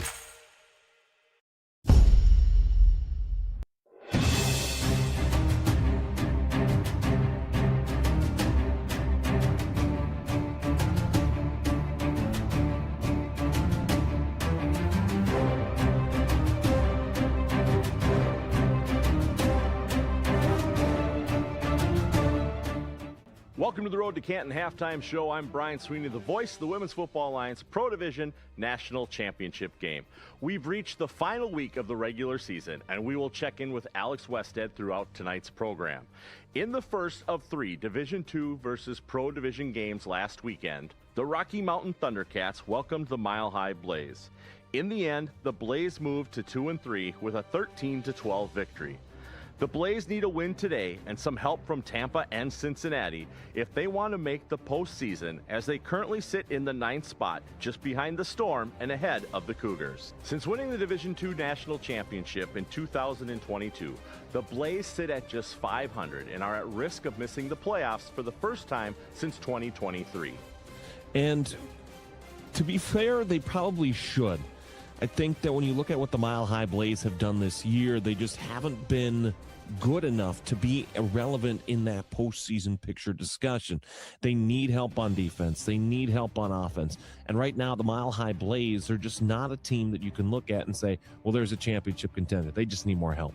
The Nevada Storm moved to 3-2 on the season when they welcomed the Oregon Cougars of Division III. This one ended with a decisive 44-0 win for the Storm, who need to finish strong today as they currently sit in the number 8 spot in the Massey ratings, which would send them to play the Passion in the first round of the postseason if the ratings stay the way they are now. Nevada is looking at making the postseason for the first time since 2022. And I'm sure for the Nevada Storm, Brian, they're looking very, not fondly, but they're looking back at what happened to them a year ago, where they were in that postseason spot, then dropped the heartbreaker and didn't make the playoffs. They're looking to atone for that, but they might need help from outside, especially on the East Coast in Pittsburgh. The St. Louis Slam went into Derby City and put up their best showing of the 2026 season. Humphrey and McMahon were not the only ones reaching the end zone either, as Keona Smith had a pick sixth and Hannah Brixon had a massive hit to get points on the board as well. Final score, St. Louis 62, Derby City 20. With the current Massey ratings, St. Louis would open up the postseason back in Minnesota for the third matchup of the season on June 27th. But that could change based on their game tonight versus the Indiana Valor and how the game ends between Cali and Salt Lake. It took a few weeks this season, but the Slam are back to playing the game the way they like to. So the St. Louis Slam, they pound Division II teams. That's no surprise to anybody who's watched them for as long as they have. But the biggest thing is they get Carrie McMahon back, and clearly she's had an impact, giving Jamie Gall that top target to throw to. They're going to be a dangerous out in the postseason, whoever they play. In the first of the Pro versus Pro games last weekend, the Houston Energy played the Cali War. After already finding the end zone twice, Nori Washington of the War intercepted Christina Jacobs of the Energy. Then it was another pass to Megan Vale as she quickly is becoming Guzman's favorite target. This connection increased the lead and in the end had the War on top 46-6. Cali will more than likely start the postseason on the road. The question will be where, in Minnesota or back at Salt Lake for the third meeting of the season. Cali and St. Louis flipped spots in the Massey ratings after last weekend and could very well do the same this week. For Houston, it's another season without making the playoffs. And it's tough to see a green light or any sort of a light at the end of the tunnel for Houston just because they don't have any depth. They need help. They need somebody down in Houston who can come in and star at those key feature spots. They just don't have it right now. And for Cal, it's a tough spot for them to be in too, knowing that you have to go to Salt Lake, have a good performance, and then hope that you have to go to Minnesota instead of going to Salt Lake again. It's a tough spot for the War to be in, even as well as they had been playing until they started playing Salt Lake. Becoming the only Pro Division team to finish their season last week, the Minnesota Vixen traveled to play the Tampa Bay Inferno. Minnesota was looking to recover from their loss to the Slam the week prior, and the Inferno were the ones to pay the price. By the end of the first quarter, Jackie Radford had already found the end zone twice to give the Vixen an early lead. Tampa was not going down easy, as Amaya Baker intercepted a ball meant for Radford and took it back for an Inferno touchdown. Late in the game, Solveig Lundberg for the Vixen also found the end zone again and sealed the game for the Vixen. Final score 55-21. Minnesota now waits to see what will happen in the first round of the playoffs, and Tampa, currently in the 7th spot in the Massey ratings, hopes to hold that spot. Although guaranteed a spot in the playoffs, Minnesota does not only not know who they'll be playing, but there's still a chance that they could be on the road. And Brian, if they end up on the road, it's going to be because of factors completely beyond their control. I think the best case scenario for them was DC and Pittsburgh splitting that season series and then being able to win by as much as they did in Tampa. They are on bye this week, and that's a massive help for them. But the biggest thing for them is they just have to be able to be ready, because it's going to be a good team going into St. Paul to take on the Minnesota Vixen. They have to be ready and play from the opening jump. In the final game last weekend, it was another instant classic between the DC Divas and the Pittsburgh Passion. In Week 3, it was a walk-off field goal in DC that sealed the win for Pittsburgh, and the fans were ready for the rematch. Napo would open up the scoring for this game and give the Passion an early lead. Congialdi would call her own number and put DC on the board before the first quarter ended. This game would remain tight until late in the fourth quarter when DC trailed by 3 with just over 2 minutes to play, when Congialdi would have to dive on a bad snap to retain possession for the Divas. Then, with time ticking down, Navia Howell was found in the corner of the end zone to give DC the 33-29 victory. These teams will finish 1-2 in the National Conference, but exactly who gets which spot comes down to this week's results. This season between DC and Pittsburgh, the team at home has lost both meetings. So DC and Pittsburgh is an interesting matchup to me, again, just because you've had both teams win on the road, but you've also had some really good matchups in both. I think it's a testament to the hallmark of how paritous the WFA has become, where you have teams that are rivalry teams that are playing each other and they're splitting those series. It's really fun to see that anybody has a chance to beat anybody, and I'm really encouraged if and when they play each other in another postseason matchup again this year. Should be fun. It's the final week of the regular season, and after 7 weeks, Alex and I are both sitting at 32-4 with our picks, after we each went 5-1 last week. It's time for the final regular season picks. Houston at Austin. I think Houston gets it done on a high note against a Austin Outlaw team that I think can't keep up. It'll be close, but give me Houston. Indiana at St. Louis. St. Louis, I said before that they pound Division II teams. They'll do so again here. It should be a comfortable win. Tampa at DC. I like DC coming off of a good performance and a win, obviously, against Pittsburgh. But I think Tampa's sneaky. They'll keep it close, but give me DC. Cincinnati at Pittsburgh. A shout out the last time that they played. There's no reason to doubt the Pittsburgh Passion defense. Again, give me the Passion here. Nevada at Mile High. I'm concerned about Mile High with how they played last weekend against Rocky Mountain. Therefore, give me the Nevada Storm for the road win. And Cali at Salt Lake. Cali Salt Lake a little closer than the final score indicated the last time in Los Angeles. I'll take Salt Lake and a little bit more comfortably here as well. Tickets are on sale now for the National Championship weekend at Tom Benson Hall of Fame in Canton, Ohio, July 24th through 26th. Visit WFAProFootball.com for more information and to purchase your tickets today. Enjoy the second half of the game, and we'll see you next time on the road to Canton.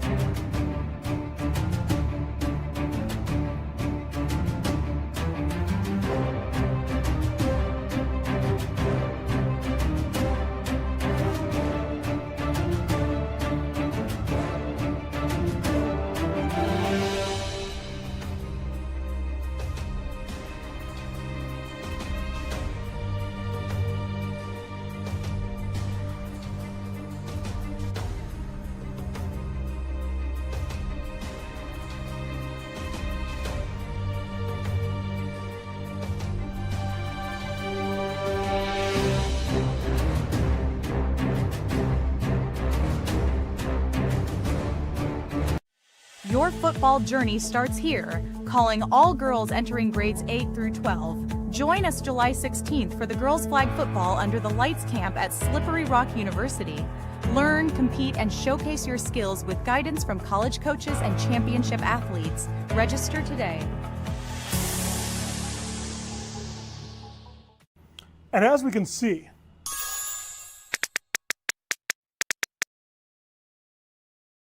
the future of technology is with us. You might be thinking, Doc, this is truly amazing. And we got Hey, is the projector ready? Come on, time for a team meeting.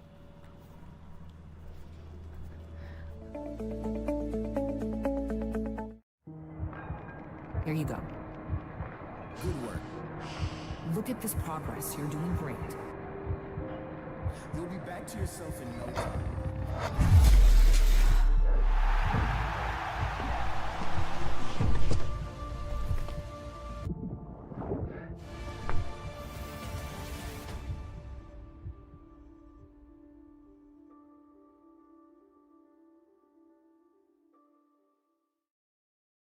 You know the moments, the feeling in your feet, the rhythm of ambition, that extra, that aha, that sight, that's something. The click, the shift, the boom, and you're there. The mess becomes a map, and you call it art, or science, or code, because now you know the way forward. For all the moments that drive you, there's edX. Fuel your ambition with thousands of job-relevant courses and programs at edX.org.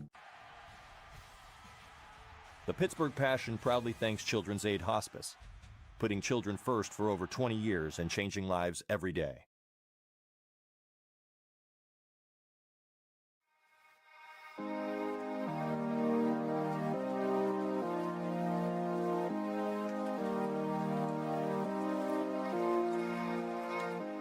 Supportive.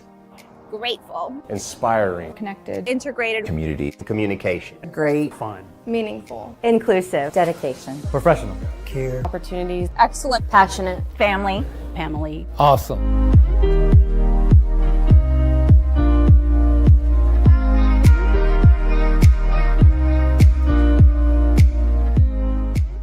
Hi, I'm F. Doc Harris, and I'm here to talk to you about women's professional football.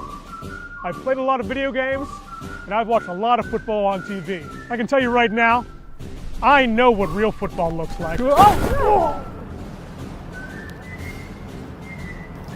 hey, Doc. Thank you. Good luck this season.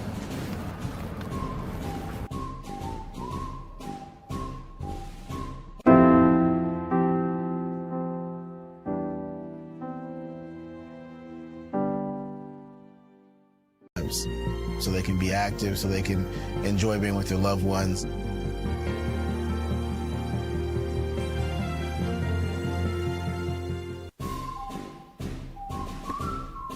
Hi, I'm F. Doc Harris, and I'm here to talk to you about women's professional football. I've played a lot of video games, and I've watched a lot of football on TV, so that makes me an expert.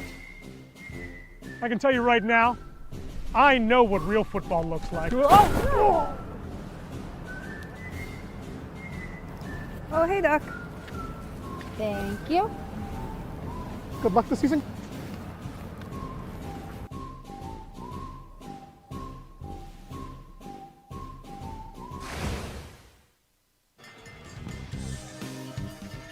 We are back. Pittsburgh Passion Football, and there is Ellison Napo, still nursing that injury. She suffered a broken clavicle last week, and obviously thoughts with her as she begins this rehab. But that's why they do it, Damon, is they do it a lot for the love of the game, and she's still out here supporting her teammates, and that's also a testament to the sisterhood and the bond that the Pittsburgh Passion have, that she just suffered an injury, season-ending injury just last week, and she's already still here supporting the teammates. You know she wasn't going to miss a game, and what's interesting, a storyline that we'll try to keep track of is Sam Gordon was over 100 yards short of Napo to have that rushing crown this season, so Napo not even playing in this game has a shot to lead the league in rushing this year. Sam Gordon, 625 yards. Napo was 738. Would be a really nice feather in her cap if you don't even get to play the last week of the season. You still lead the league in rushing. No, isn't that the truth? And Gordon obviously was a star in Division II for Salt Lake a season ago when they won the Division II National Championship. Now they're trying to go back-to-back and do it from D1 to D2. Never been done in WFA history. Cincinnati, though, they'll have to recalibrate here in the second half. And, you know, I mentioned going into the break, Damon, we were talking about the Massey ratings and really that being the catalyst to how the playoffs end up working out. Pittsburgh wants to keep this goose egg on the scoreboard, because if they could add to their point total and keep Cincinnati out of the end zone, that is only going to help things for the Massey ratings to make sure Pittsburgh stays in that number one spot at the end of the regular season. And you want to know how close it is for the Massey ratings out of 10. Salt Lake 9.83, Minnesota 9.25, Pittsburgh at a 9 on the dot, DC 8.97, only 0.03 between the two. So I think at halftime, part of that speech was like, hey, let's keep the points a-coming, and if we can get a shutout to really show a statement this last week, we're going to be able to have 2 home games here, and you're going to need that home crowd behind you for that big playoff push. Yeah, because you looked at what Cincinnati did with DC. We mentioned the fact that DC won 64-28, but Cincinnati scored 4 touchdowns against the Divas. So if Pittsburgh can pitch the shutout and add to their point total, I think they're in a great position to stay above DC, even with the split of the season series. And, man, that rivalry is something special, man, because Pittsburgh goes down to DC, they beat the Divas. Divas come back up to Pittsburgh and return the favor. It seems like that's the way the script goes year in and year out. So we'll have to see how it all breaks down. Pittsburgh knows they'll host a playoff game in 2 weeks. We hope to see you there. Site and time to be determined, but we know that it will be on June 27th, round 1 of the WFA Pro playoffs, and the road to Canton will begin for the Pittsburgh Passion in trying to chase that Franco Harris National Championship trophy. Who to play? It could be Cincinnati. It could be Tampa, because 1 plays 4, 2 plays 3, and there's still a lot of shuffling that could end up going down. And I think, and I would imagine you agree, Damon, is I think both DC and Pittsburgh want to stay away from Tampa. Yeah, I keep saying it. Tampa's playing DC right now. They could end the season 1-5, but every time we watch them play, they'll play DC tough. They played the Passion really tough, almost winning that game if they would have had that 2-point conversion. So Tampa's one of those teams, I don't care, throw record out the window. They're going to give you a tough game, and it seems like throughout the year they've got better and better. Oh, here we are. A high above look at us, and our stat man, Nick Lucchini, is all locked in. He doesn't even know. He just woke up. But we're having a great time here at Slippery Rock, and glad you're tuned in to our coverage of Pittsburgh Passion football and the game of the week here on the All Women's Sports Network and, of course, Sportsnet Pittsburgh. As we will step aside one more time and we'll come back with kickoff of the second half. Cincinnati and Pittsburgh, Passion lead at 20-0. If you have a crack like this, well, you have a problem. Today I'm learning how a cracked wall might mean your foundation is sinking. It always points towards the area where it's sinking. For example, this corner here, we're down almost a full inch of drop. Right, so that's going down and that's causing the crack. Correct. And then this door, they don't even use that door anymore. It cannot open.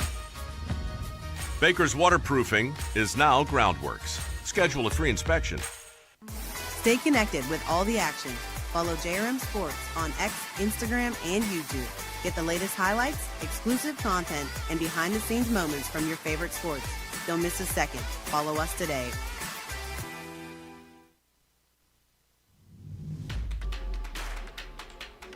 This Pittsburgh Passion broadcast of the WFA Game of the Week is brought to you in part by UPMC Sports Medicine, the official sports medicine provider of the Pittsburgh Passion.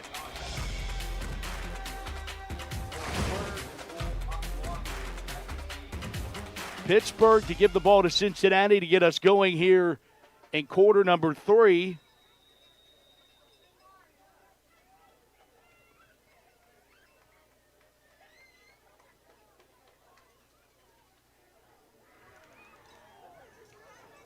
As Smith will put this on a tee. And we're underway here in the third. Across the 30 to the 33, 34-yard line. Return for Baku.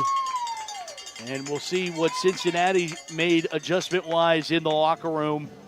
Pittsburgh defense has done a good job of keeping Church contained. She's gotten her yardage, but really has not allowed it to be explosive. And maybe with the exception of one or two pass plays, they've also been a no-fly zone for Angela Mason and attempting to get back in this one. Yeah, and exactly what we talked about in pregame. If you try to make this team one-dimensional, it's going to get way more challenging here for Cincinnati. And they're going to be prone to more turnovers. For the Passion, they've done that well, and they've been getting a lot of pass rush just from their front line, not blitzing a lot of the linebackers or corners, which is really impressive to see as well. Toss it out to Church, trying to stretch it out. Pittsburgh has it blown up in the backfield. Nikki Hartman and Cash come in. And backward goes the Cougars here to start off. Church again, it's going to take multiple women to bring her down, but right there, grab her legs. Got a couple people trying to grab the football as well. And Church has nowhere to go. What an answer from last week for this Passion defense so far in the final week of this regular season.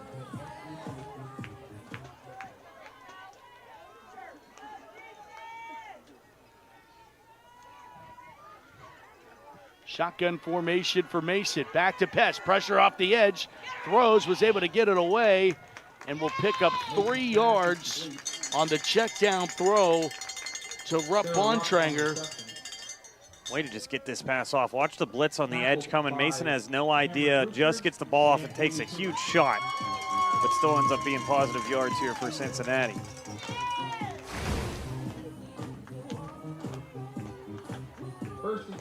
But again, here's another 3rd and long, Matt, exactly where the Passion want to keep you. Now they can keep the receivers just in front of them, use the sticks right there as an extra defender. And now Angela Mason has to try to convert another long 3rd down here for Cincy.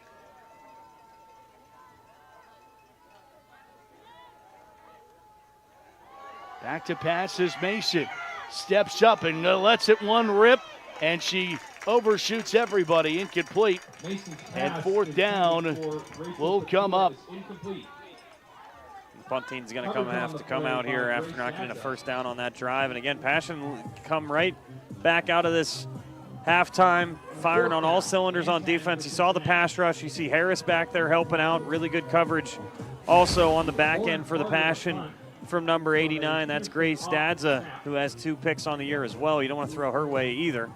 You can see Mason there a little bit frustrated with the offense and how many hits she's taken in the backfield. Punt unit out, muffed by Meister, and she'll jump on that one at the 45 as Pittsburgh will have the football, 1st down at 10. So defense does their job. They check mark the box there right out of the locker room and make sure that they get off the field 3 and out. Can't pitch it any better, and that's got to be Teresa Kahn. She's the defensive coordinator, co-head coach, and former defensive back herself. She has got to love a 3 and out to start things here in the 2nd half. Got a defensive back coaching the defense, then you got a star quarterback coaching the offense. A well-versed staff. Once again, a lot of alumni end up being on this coaching staff too. You see players right there talking to Coach T as well always. Paladin with a 1st down and more. Sarah's inside the 35 to the 34. 21 yards. Picks up 21 and a Passion 1st down.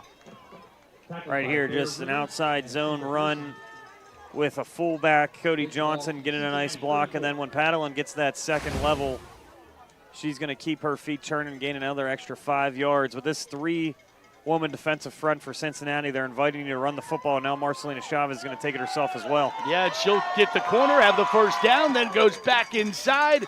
Not afraid of contact is Chavez, and she's inside the 20, inside the red zone for Pittsburgh. An update on that other game we are keeping eyes out on. DC Divas lead the Tampa Bay Inferno 28-14 at halftime. But again, for those Massey ratings, you've given up 14 already. Yep. And right now, Pittsburgh pitching a shutout and driving again. Paladin looks for the edge, and a great seal block there on the edge from Bragg. Allows Sarah to push her way to the 11, where it will be 2nd down and 3. But I think encouraging signs for Tampa, Matt, real quick. 26 points against the Passion. It shows their offense. It seems like when everybody's healthy, and we saw a couple quarterback changes, they can score on the DC Divas or the Passion again. So neither team wants to see them in the playoffs.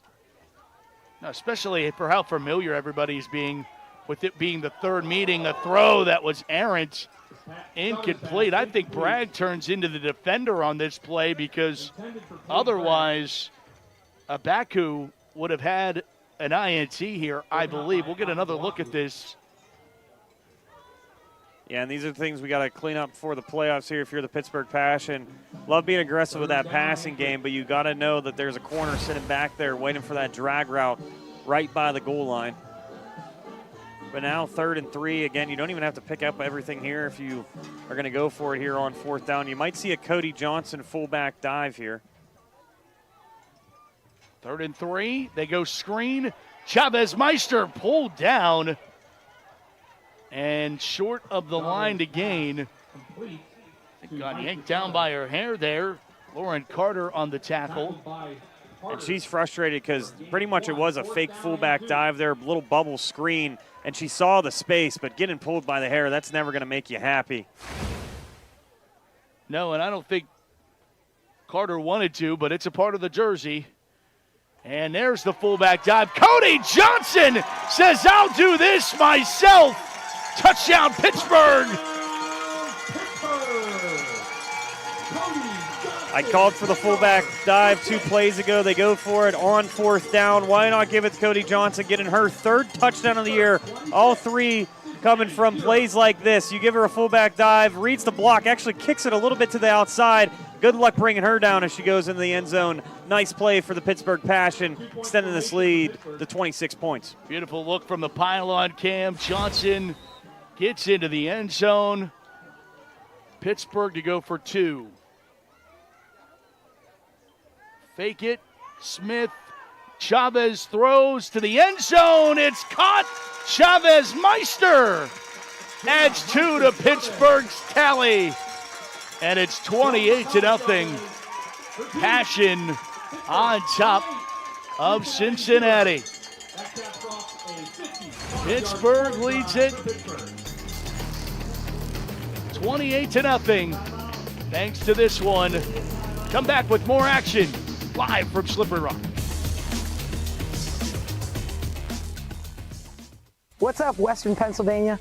My name's Lisa Horton, co-head coach, offensive coordinator of the Pittsburgh Passion, and also newly appointed head flag football coach here at Slippery Rock University. With the popularity of flag football growing each year, we're offering our 2nd annual flag football camp. This camp will be facilitated by members of the Pittsburgh Passion, also WFA flag football champions in 2025, and members of our coaching staff here at Slippery Rock. To register for our July 16th camp, you can sign up at this website below. Can't wait to see you there. Go Rock! Miller's Mini Storage has the extra room you need. For more than 3 decades, our storage facility in Elizabeth, PA has offered secure, affordable, and accessible storage solutions. Miller's Mini Storage has you covered. Simply bring a lock and key and keep your items safe at our location. New insulated units are available with dawn to dusk access. Storing with us is easy and convenient. Visit millersministorage.com today and reserve your space. Miller's Mini Storage, your space, your way.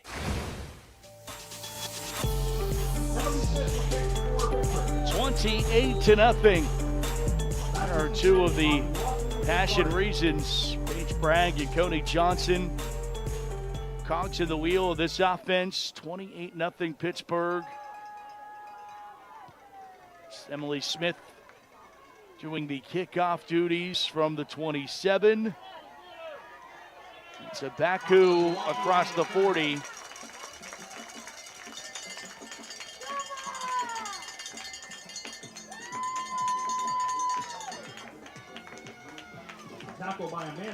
See what Cincinnati's done offensively. 72 yards passing, 60 yards rushing. Look at us getting the stat pops up here, Matt, live yards. Tell you what. Getting up ready for the playoffs. First class. Top class, top notch.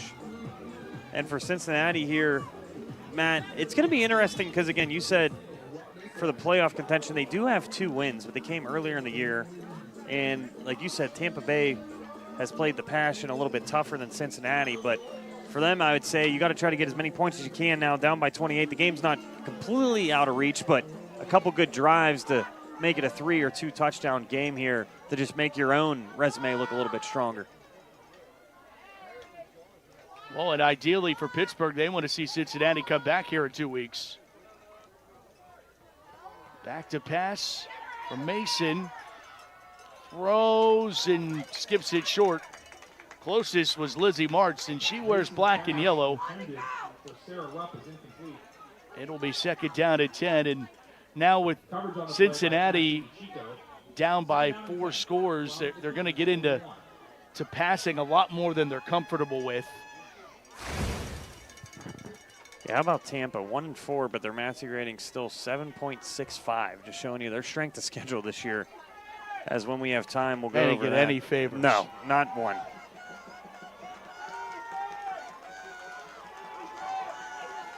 Mason on 2nd down and 10.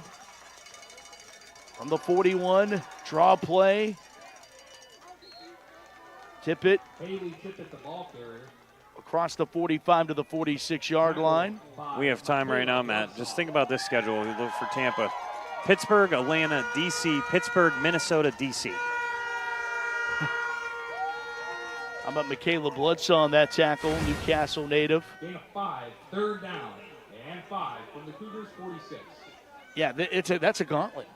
How's your non-conference games against Minnesota, one of the best teams in the league? Right. And Pittsburgh's also saying, like, we didn't have an easy schedule either, by the way. We had to go on the road for the first 3 games of this season, including opening up with Tampa on the road and then going to D.C. and Cincinnati before even getting a home game. Tippett on the carry. Tippett gets 2 more. Tackle by T. Cash. And it's fun to watch around the league because now St. Louis is in the league, and they got a nice rivalry with Minnesota. Okay, Pittsburgh, as well as you have Pittsburgh champs. and yeah, I mean you got the rivalries popping up. Obviously the DC Divas in Pittsburgh, but as Cincinnati develops, I think this is going to be a huge rivalry too. The league's just growing and competition keeps getting better and better. It's been fun to watch.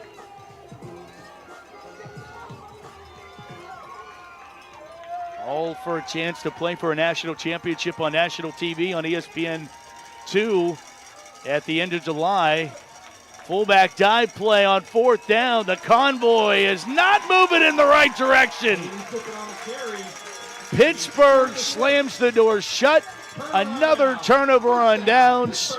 And the Passion get the football right back. Tippett could not go anywhere on this one. And I got to bring it up. Cincinnati now has not scored. It's been, over a game and a half now. Pittsburgh has shut them out, and they just cannot figure it out on those short yardage downs. The defensive line and the linebackers making huge play for the Passion. See a couple coaches even dancing a little bit, having a good time for this game.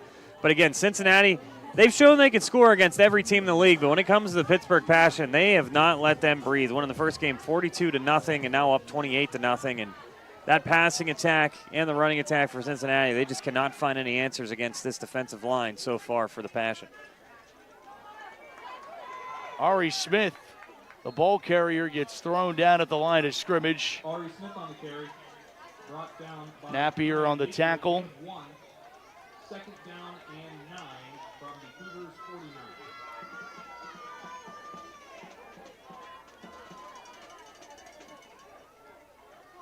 No game. They give 2nd and 10. Smith one more time. Tries the other side. A little bit more room. Gets 1 on forward progress. It will be 3rd and 9. Clock becomes in Pittsburgh's favor, though, as we tick down towards 5 minutes now. 3rd down and 9 from the Cougars 48. Here in the 3rd. And they're at midfield here. If they wanted to go for it, they can. If you pick up 6 or 7 yards here on 3rd down. But again, the clock, do as much as you can here to milk it in the 3rd and 4th quarter. Play action, Chavez on the run, will throw on the run and throw a dart right at the sticks. Bragg pulls it down one more time. And it's going to be a yard short of the 1st down. It will be 4th and 1. And that we can do, I think Teresa Kahn and Lisa Horton said. Watch for the quick fullback dive to Cody Johnson or a quarterback sneak. How about that? Needed 1, got 3. And a Pittsburgh Passion 1st down, fresh set of downs. And, how about this statement by Pittsburgh, Damon? You fall to D.C. and what you felt like wasn't your best performance. You lose your starting tailback, and you come out against Cincinnati, who is just hungry for a win, and you have just taken ball to them. Yeah, every single phase of this game they have dominated. This is Ronnie Brown, first carry of the night. First carry of the year. How about that? A nice little juice there on that first run. Brown from Pittsburgh, Pennsylvania, Townsend University alum. Like the confidence right away, cutting that back to the inside. They fake it to Brown, go back to the screenplay. It's Angie Cardillo, and Angie is right at 1st down yardage once again. Looks like about a half yard short.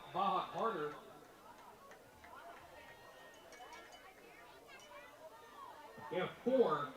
3rd down and 1. Brown, a U.S. Army officer from Clinton, Maryland, and of course playing in her rookie season. So her first carry of her Pittsburgh Passion career. Now they go back to the option play, flip it out to Smith as Chavez took a hit, was able to dish it off to Smith, and Pittsburgh doesn't use the true option very much, but execute it beautifully there. And I think Chavez should run the option more because how dangerous she is with the ball in her hands. But the problem is, you'll see here, your quarterback can take a couple big shots on the option. Right there, she takes one, but pitches the ball perfectly to Smith, picks up the first down.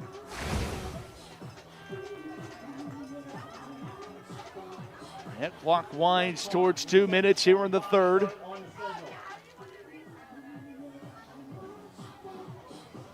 Ref wanted to get a little bit of airtime, just saying make sure we don't start this clock until you get the signal from me.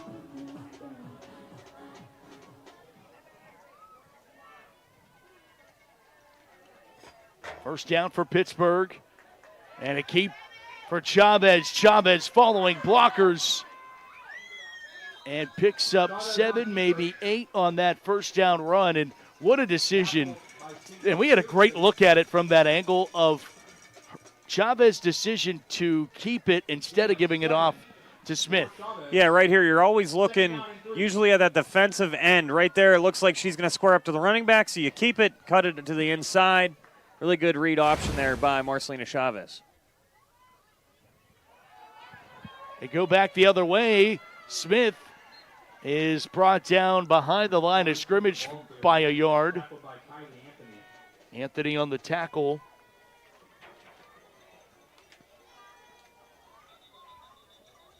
Loss of 1 on the play. Looks like there's going to be an injury timeout. Official timeout, injury. An injured player down for Cincinnati, and we'll step aside 30 seconds and be back after this. What's up, Western Pennsylvania? My name's Lisa Horton, co-head coach, offensive coordinator of the Pittsburgh Passion, and also newly appointed head flag football coach here at Slippery Rock University. With the popularity of flag football growing each year, we're offering our second annual flag football camp. This camp will be facilitated by members of the Pittsburgh Passion, also WFA flag football champions in 2025, and members of our coaching staff here at Slippery Rock. To register for our July 16th camp, you can sign up at this website below. Can't wait to see you there. Go Rock. And we hope that you will join us for the Slippery Rock University Girls Flag Camp. And Susie Cole has a little bit more on the camp. Let's check downstairs with her. Football camp at Slippery Rock focuses on position-specific drills, speed and agility, and competitive live play for local high school girls. College coaches will be in attendance there, like Passion's very own Coach Horton, who officially takes over the head coaching position for the new women's flag team at Slippery Rock on July 1st. And she is looking to stack up her squad prior to the 27-28 season. So Coach Horton is excited for July 16th. It's really her first real shot at recruiting for her new team. Matt? Yeah, great opportunity to learn from some national champions. The Pittsburgh Passion WFA flag national champions last summer at Canton, Ohio, took home the title. So many of those players will be on hand as well. Ronnie Brown off the right side. Brown inside the 10. We might have something here with Ronnie Brown. I'm liking the acceleration out of the backfield. Pushed out of bounds by Rivers. You know, and I think every year, you know, Pittsburgh can make a big run. There's always a rookie that puts on and steps up and becomes a big part of it. And maybe Ronnie Brown's the story. Well, her first 2 career carries have been impressive. Fake it to Brown. Chavez goes left. Chavez is in. No helmet, no problem. Touchdown, Pittsburgh. Flag on the field. It's going to be a face mask. And Marcelina Chavez said, I think if she didn't need to wear a helmet, she wouldn't. She loves contact. She said, I'll do it if you take my helmet off or not. I'm going to get a touchdown. And she looks like she's still fired up. Like, I can't believe you ripped my helmet off. But they're actually pointing to this way, too. Maybe a holding before that face mask. Result of the play is a touchdown. We have a personal foul, Cincinnati face mask. There we go. The penalty be forced on the free kick. Okay, just one, so it is a touchdown for Pittsburgh. And wait for Chavez to kind of keep her cool, too. I remember when I played, if I had my helmet ripped off there, I would not have been a happy camper. It looked like she was a little upset, but ends up getting a score for her team. You see right here, fights through contact. You try to drag her, not let her get in the end zone. She still fights her way in. What a play for Marcelina Chavez, doing it all today with her arms, or with her arm and her legs. Chavez gets in, and extra point by Lizzie Martz is good. 35-0 Pittsburgh.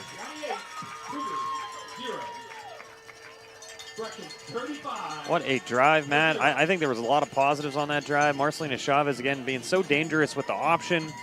Ronnie Brown with 2 rushes, getting into the game as a rookie. Sarah Padalin, again, doing everything she needs to do as that lead back now. And Chavez is probably on the bench right now laughing about, can you believe they ripped my helmet off and I still got into the end zone? Well, this one, Chavez knowing where she wanted to go with it, Damon. Yeah, read option there. Again, you're always reading that outside linebacker, defensive end. You think she's going to get in pretty easy, and then you get your helmet ripped off, and she doesn't care. She's in the end zone, looks over at, I think that was Pasha Rivers, and says, okay, I don't think that was needed. I was going to get in the end zone either way. And what a bounce-back game here for Marcelina Chavez. A player we know can win MVP every single year, and she'd even tell you last week there were some frustrating turnovers. The way to be a leader on this team and come back this week and pretty much execute everything perfect, as you see her on the bench with her team with a comfortable 35-0 lead now, as this offense has really answered the call this week with Napo out of the starting lineup. And Chavez knows there's going to be a lot of pressure on her throughout the playoffs, but if anybody can get it done, it's going to be her. As now you can see, too, Matt, this kickoff will be at the 50-yard line. So we have a chance here for a touchback after that face mask. Yeah, for Emily Smith, that passion drive, 12 plays, 49 yards. Ate up a lot of the third quarter. Back to the 9 where it's bobbled around. It's still loose. And Cincinnati gets possession of it, but they don't even get to the 20-yard line. And I think one of the return women for the Cougars is injured. I think it's a back who might have got the wind knocked out of her, maybe. Yeah, when you're trying to get a fumble, you never know the shot you can take right there as she was going down for that ball. But looks like she's going to be okay. Really good defensive back as well for Cincinnati, so that would be a tough loss. But she's going to be able to make to the sideline on her own accord. And, Matt, look at that view with the American flag in the back. And now Theresa Kahn coaching up her team again. Would love another shutout. What a statement if you can shut out Cincinnati 2 times this year.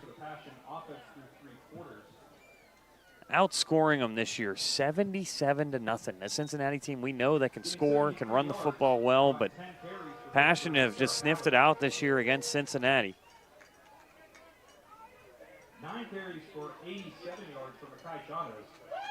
And just heard over the PA, Matt, Makai Chavez, 9 carries for 87 yards today. Again, with Knapp out of the lineup, the running attack is going to need a lot of help from Chavez, and she did exactly that in this game so far. Mason will hand it off. New tailback. Carry Vange Craig. That's the end of the third quarter. End of the third. You heard the man. Yeah, it's the end of the third quarter. 35-0. Pittsburgh looking to put the finishing touches on a 5-1 regular season when we come back for the fourth quarter in the WFA Game of the Week.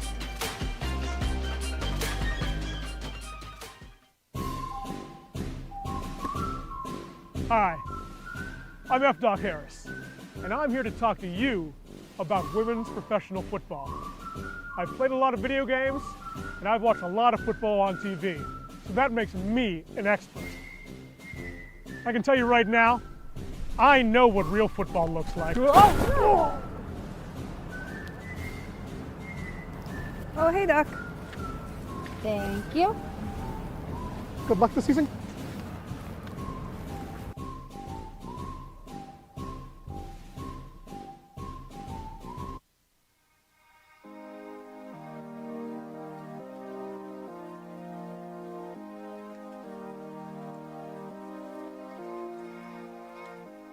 Supportive. Grateful. Inspiring. Connected. Integrated. Community. Communication. Great. Fun. Meaningful. Inclusive. Dedication. Professional. Care. Opportunities. Excellent. Passionate. Family. Family. Awesome.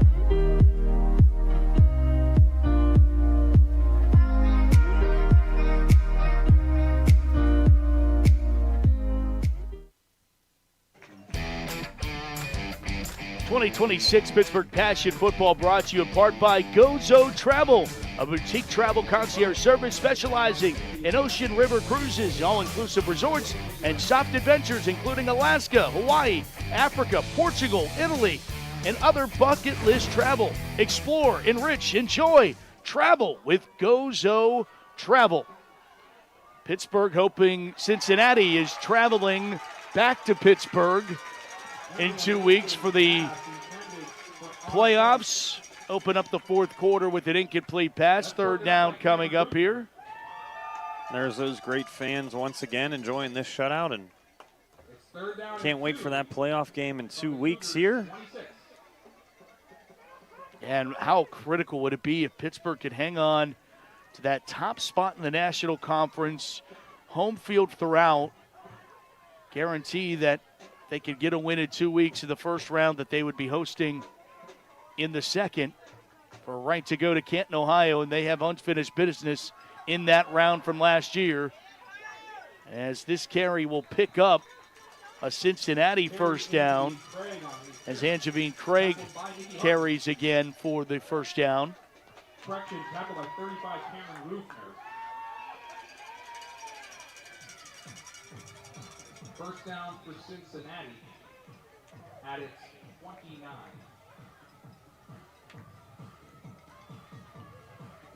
DC has pulled out a 35-14 advantage late in the third quarter against Tampa. But is that what's going to cost them, just giving up those 2 touchdowns? It's going to be so close, as everybody will be waiting for the updated rankings after this week.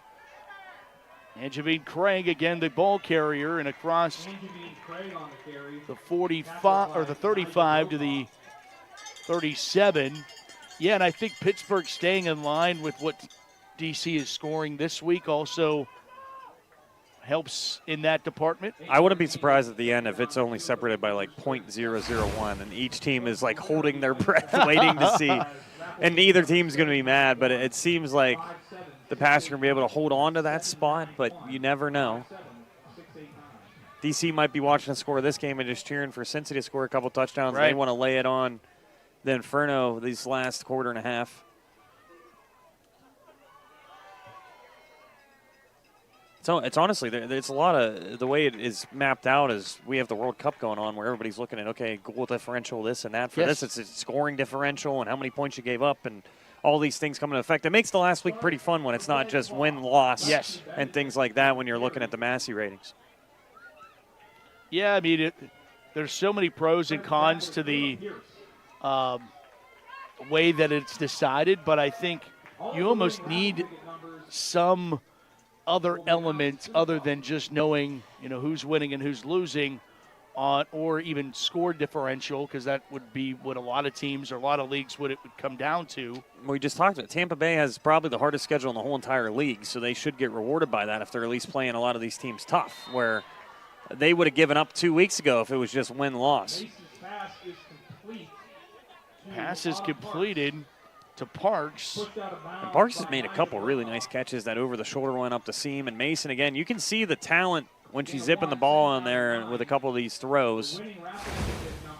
Mason getting both feet down on that one as well. But you can see Coach T there all smiles right now with her defense having a shutout once again against Cincinnati. Won the first matchup once again 42-0 on May 23rd.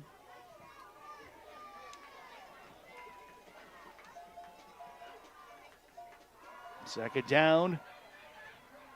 They go to Benedict, Lexi Benedict. Benedict, the ball carrier, gets 2. The winning number for the Kids. I don't think there's any relation to our Madison Benedict in the truck. 791-57-679. You never know. With her connections, you never know. Basket is 7952-7777. Third down coming up. 7-7, 7-7.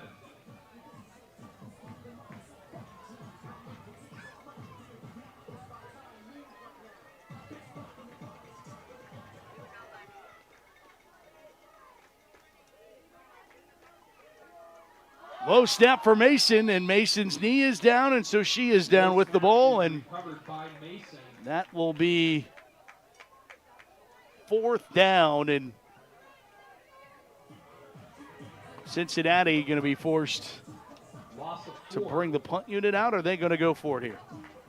Makes it fourth down. See that low snap once again. No chance there for Mason unless you try to scoop it up and throw it. And it looks like they are going to stay out here again as they're just trying to battle their own point differential and ratings here. You got to try to score a couple even if you're out of this game down by 35. I think both of the road teams in these big WFA National Conference games not really excited about coming back. Intercepted on fourth down, picked off, and a return to the 20. Stop and go for Grace Danza, and she'll go all the way for a pick six and a Passion touchdown.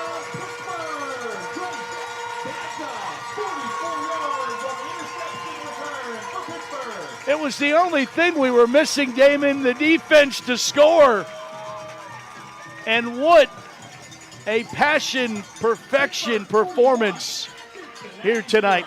We'll see it one more time, trying to force the ball in. Really nice read by Grace Dadza, looking at the eyes of Angela Mason. No pick sixes this year. Grace Dadza said, I got to do it before the season ends. You know how dangerous she is when the ball is in her hands, leading the team now with 2 interceptions on the year.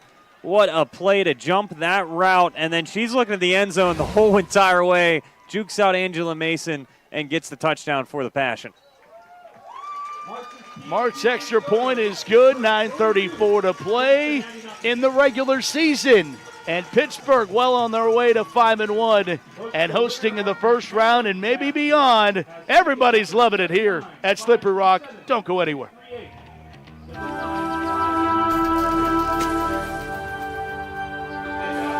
Timeout.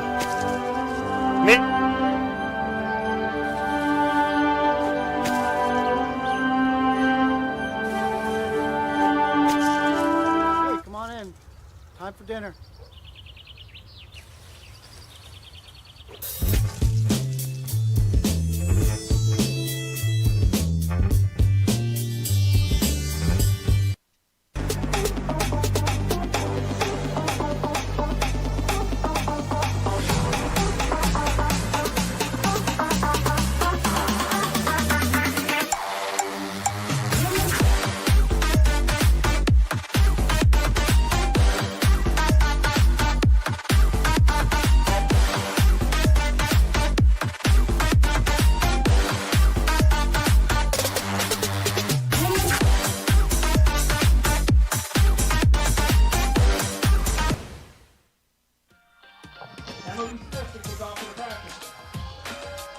We are back to Slippery Rock University, the WFA Pro Game of the Week on the All Women Sports Network. And, of course, live locally on Sportsnet Pittsburgh. JRM Sports YouTube channel, however you're choosing to watch us tonight or our rebroadcast. We appreciate you tuning in. Akabaku on the return. Another look here. Yeah, watch Grace Dadza on this pick six once again. Has that outside receiver as a defensive back, reads the inside route, knows she's going to sit down and wait in that zone. She picks it off, and then right here, good luck trying to make a tackle here, Angela Mason. Nice little juke move. She goes all the way, pay dirt, touchdown for the Pittsburgh Passion. What a great look at that, seeing where she started on that pre-snap read. Read that little curl route, jumped the route, and it was a touchdown for the Pittsburgh Passion. 795-276-47. Please retrieve your winning prizes near the area where you bought the tickets. Thank you for your support of Passion. We are in Mercy Roll territory, running clock. Here in this one.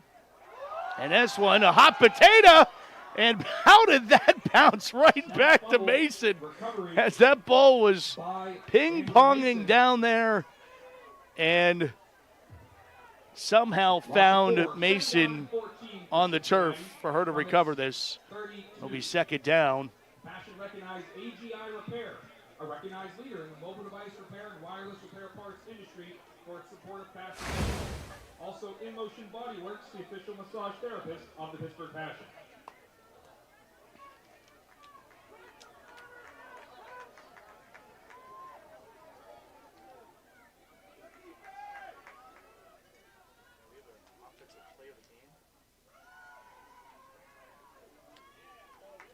Run right up the middle. Haley Tippett, the ball carrier. Tip it again for Cincinnati.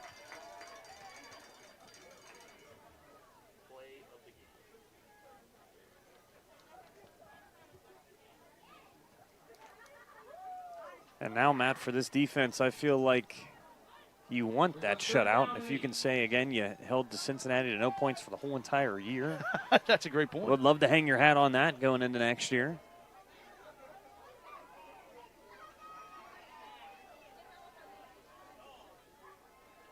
Third and 8 from the pistol.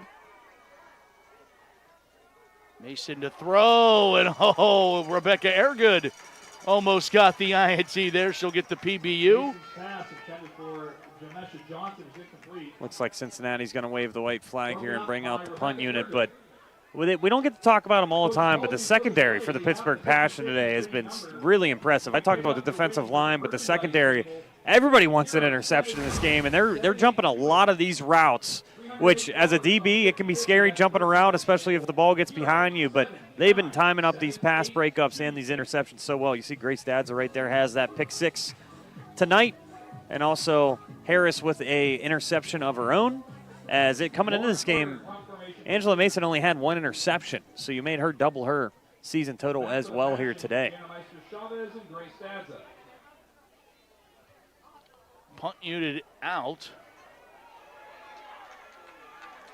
And a bad snap will mean that Lauren Carter couldn't get the punt away, and DeChico and company converged in, and Pittsburgh's going to get great field position here to start this, what should be the final drive of our bowl game. And the main thing on this drive, I'm not saying this in a way, but it would be, that's nobody get hurt. We have playoffs in 2 weeks. Again, that's still execute here, but at the same time, now it's all about keeping the team healthy here. By providing physical and mental health services to drastically improve quality of life. Thank you to all of our sponsors for making Pittsburgh Passion football possible.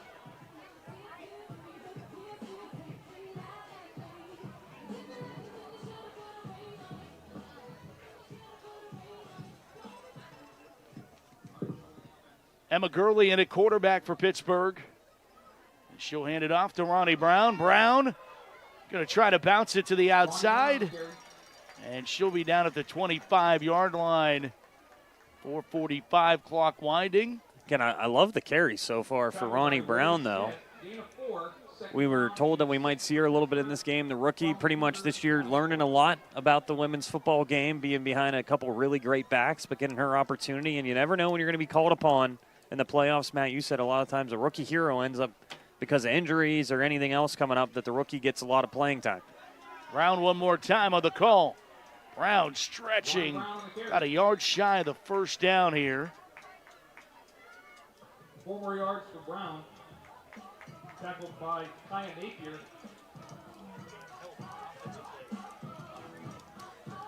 Third down and 1 for Pittsburgh.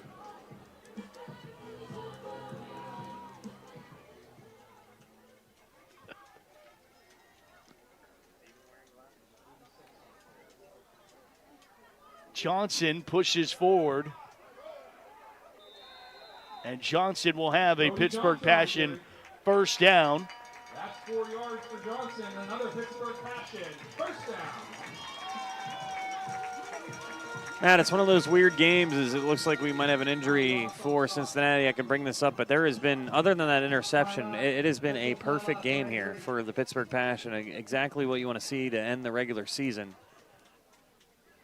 Yeah, there's no doubt that was exactly what Pittsburgh needed to do to feel the confidence going into the postseason. And confidence in what was our drive of the game. Drive of the game brought to you by the Green Train Sportsplex, Pittsburgh's destination for sports. And it was Makai Chavez picking up this third down, doing it all herself, calling her own number there, and then saying, I can do it with my arm too, tossing to Paige Bragg to get into the end zone, expand the Pittsburgh lead. Your Green Tree Sportsplex drive of the game. We can make that touchdown the Pam Health offensive play of the game. So 2 for 1. Sarah Paladin, 10 carries for 73 yards.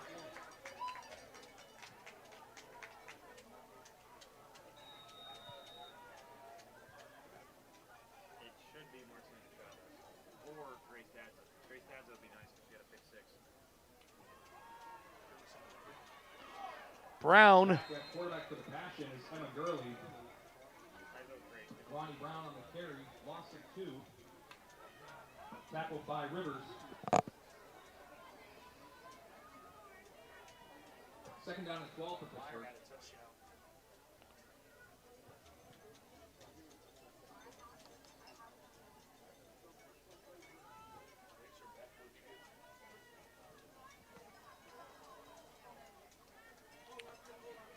Gurley from the shotgun on a second down and 12. Pitch to the right side, one-handed by Brown. Will stop and go, tried to get the spin move and then gets decked. Tackled again by Rivers. Pasha Rivers adds to her tackle collection there. That might be Brown's welcome to the league moment right there when you got Pasha Rivers coming at you. Watch, nice little spin move, but you go to the inside and you meet Pasha Rivers right there in that gap. And she gets right up, though, and says, all right, I've taken a hit from one of the best linebackers in the league now, blindside, and I am okay. Well, we were talking about her history in the military. No question of That's her a toughness. 2-minute timeout. 2-minute timeout. That's my job. We're going to take a break. 42-0. Pittsburgh leads it at the warning over Cincinnati. What's up, Western Pennsylvania? My name's Lisa Horton, co-head coach, offensive coordinator of the Pittsburgh Passion, and also newly appointed head flag football coach here at Slippery Rock University. With the popularity of flag football growing each year, we're offering our second annual flag football camp. This camp will be facilitated by members of the Pittsburgh Passion, also WFA flag football champions in 2025, and members of our coaching staff here at Slippery Rock. To register for our July 16th camp, you can sign up at this website below. Can't wait to see you there. Go Rock! After our 2-minute warning, sun hasn't even fully set here. We are unofficially in the thick of summer now. June 13th. Haven't hit the solstice, but we are in summer unofficially. I'm a football guy. I don't know what the solstice is, but I'm the summer solstice, the official beginning of summer. Not yet, but Gurley going to let it fly on 3rd and 13 to the end zone for the touchdown. Gurley tosses to Eve Majewski, and they score an 18-yard passing catch and dial this one up. out route to the end zone right here. And watch Emma Gurley. I mean, she went all the way back to throw that one to the end zone. What a job by the backup quarterback, showing you off her arm talent. Rollout looking like Marcelina Chavez, and then the arm strength to get that to the outside, right to your receiver. What a pitch and catch. The Passion can't do anything wrong in this football game. Martz to add another. Leave no doubt. Pittsburgh is doing that right now, 49-0. And how about some of the Death players really coming in and showing what they got, how deep this roster is, why they're so good. Remember, a lot of these players are giving you looks in practice. Now Emma Gurley gets to show off a little bit. Majewski gets a receiving touchdown. You see the rookie Ronnie Brown getting some carries in this game as well. Again, Matt, when you have a talented team like this, the practice is where the real tough matchups are because you have such good second, third team depth pieces on this team. Love seeing them get some credit at the end of this football game. And a well-deserved touchdown for Emma Gurley and Majewski. Got to feel good for both sides. Boy, this defense, would have been like, we're great. That's great. The offense scored another touchdown, but we got to go back out there and make sure that this 152, this shutout stays in place, right? I completely agree with you. I will one more touch point on this. That was Majewski's first catch of the year. What a great time to get your first catch of the year with that touchdown pass from Gurley. And what I love is every girl after she scored, they're hugging her, they're embracing her. She gets to the sideline. She's getting props from everybody. The sisterhood of the passion.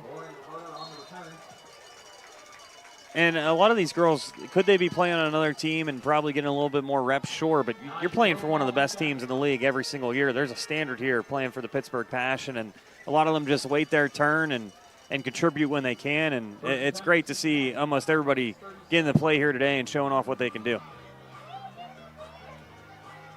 Yeah, this is certainly well executed by Pittsburgh, and for Cincinnati to have to drive back to the Queen City, look at their wounds after this one, and maybe having the thought that they are going to either have to go back here to Pittsburgh or to D.C. Both teams handing them pretty tough losses this season. That's a tough part of this game.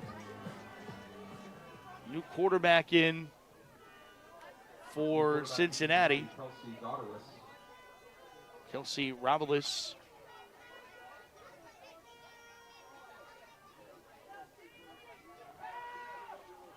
Throw and throws an interception. Picked off. Zaquira McKenzie on the INT. McKenzie getting a little bit more playing time as well. Gets her first interception of the year, and you see the fans pumped up. Everything for this defense has gone right here today. Their third turnover of the game. When we said they needed a couple last week, they respond so well, and they're going to hold off and get this shutout for the Passion. And again, you just see everybody so happy for McKenzie getting her first pick of the year as well. Just dropped right in that zone, reading the quarterback's eyes, pretty much throws it right to her.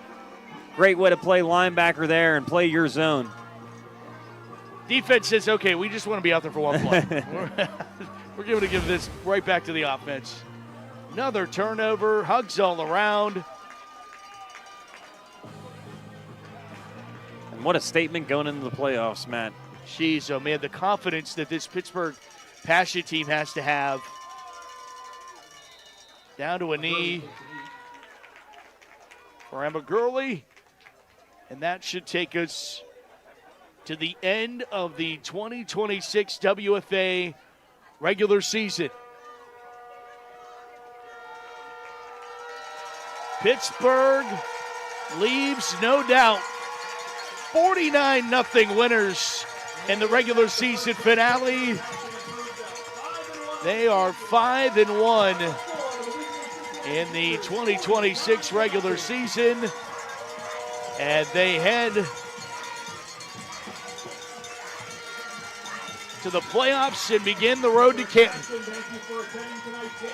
Matt, I'll say it one more time. What a statement after last week, dropping to the DC Divas. You come back, you end up this regular season 5-1 after that 4-game win streak to start the year, but a complete effort. Special teams did a great job today with really good kick coverage, a lot of great tackles, and the offense with Marcelina Chavez using her legs, her arm, the depth scoring on this team for a couple of players like Majewski getting in there, Bethany Meyer scoring a touchdown, where you had Paddlin step up with Napo out of the game, and then the defense. I mean, I can say every single woman on that defense executed perfectly here today. You had Dadza with that pick 6. You had 2 more interceptions for this team from Harris and McKenzie.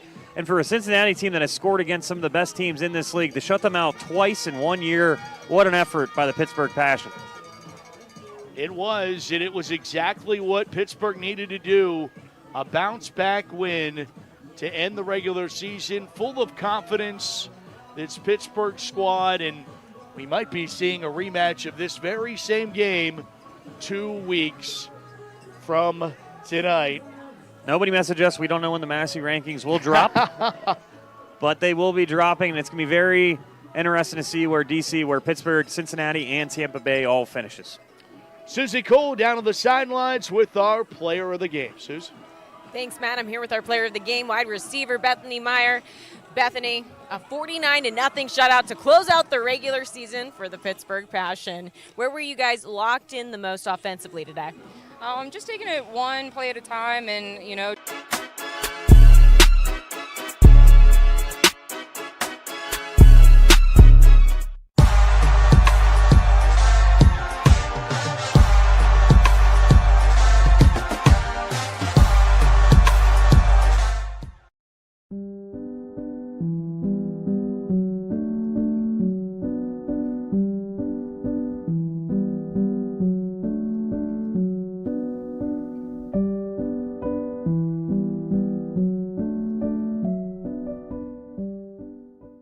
This group right here, all around, is football. We're all football players. Y'all are football players, okay?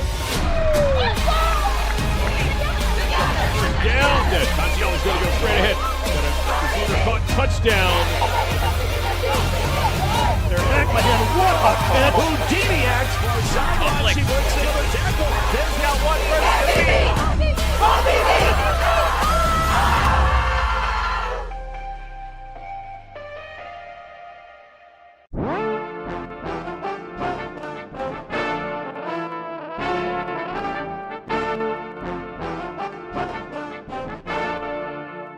Yo, Jay, what you say?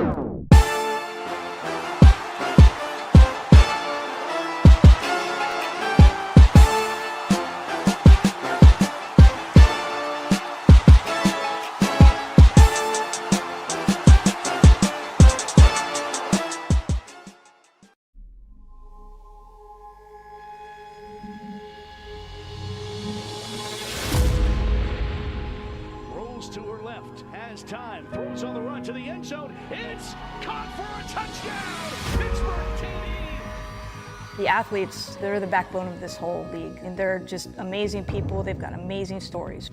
Barrett in the pattern, they're looking for her. Able to bring that one in, Brianna Barrett. My goodness.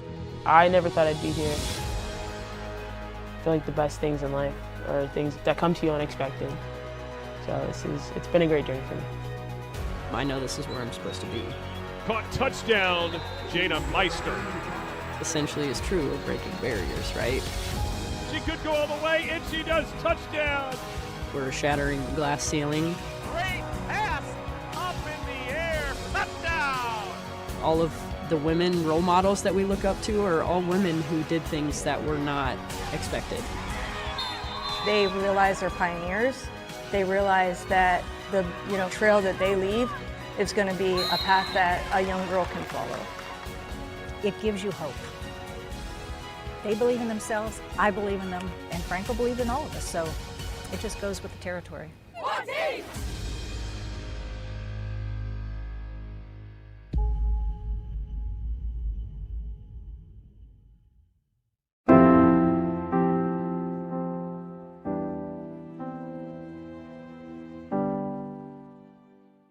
If you have a crack like this, well, you have a problem.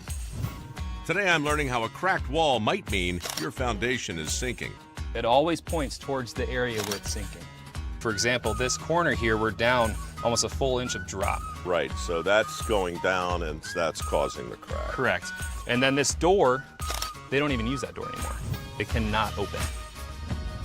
Baker's Waterproofing is now Groundworks. Schedule a free inspection. The Pittsburgh Passion proudly thanks Children's Aid Hospice, putting children first for over 20 years and changing lives every day.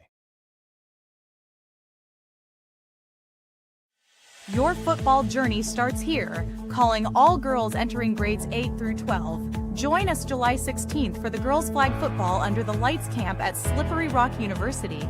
Learn, compete, and showcase your skills with guidance from college coaches and championship athletes. Register today.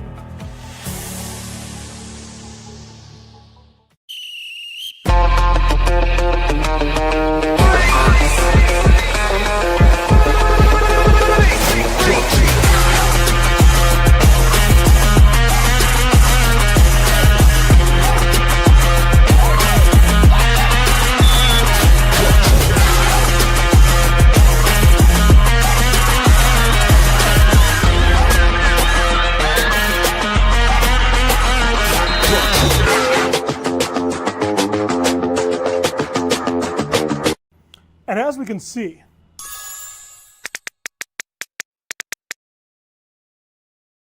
the future of technology is with us. You might be thinking, Doc, this is truly amazing. And we got.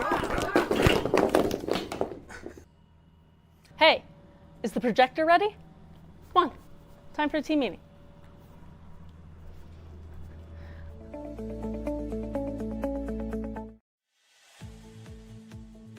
A special thank you to Gozo Travel for supporting Pittsburgh Passion Football. If your basement walls are peeling, that is not appealing. So this is water damage, Yes, man? sir. That's water damage. How many people right now have compromise in their basement brought on by water? Oh, the majority. I mean, water is the enemy of a home. Right. But it's better to have it assessed to give you that ease of mind. Sure. Inspections are free. Might as well just give us a call to help. Baker's Waterproofing is now Groundworks. Schedule a free inspection. A special thank you to UPMC Sports Medicine, the official sports medicine provider of the Pittsburgh Passion. Here you go. Good work. Look at this progress. You're doing great. You'll be back to yourself in no time.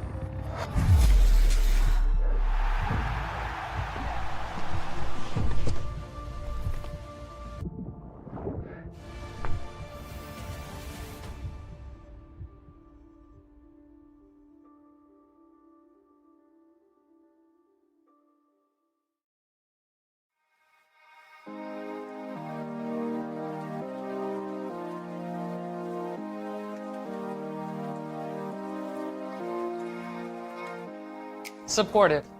Grateful. Inspiring. Connected. Integrated. Community. Communication. Great. Fun. Meaningful. Inclusive. Dedication. Professional. Care. Opportunities. Excellent. Passionate. Family. Family. Awesome.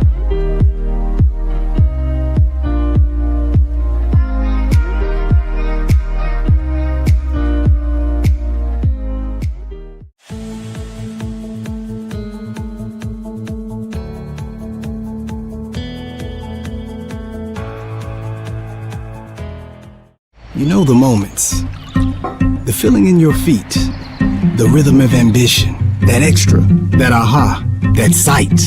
That's something. The click, the shift, the boom, and you're there. The mess becomes a map, and you call it art, or science, or code, because now you know the way forward. For all the moments that drive you, there's edX. Fuel your ambition with thousands of job-relevant courses and programs at edX.org.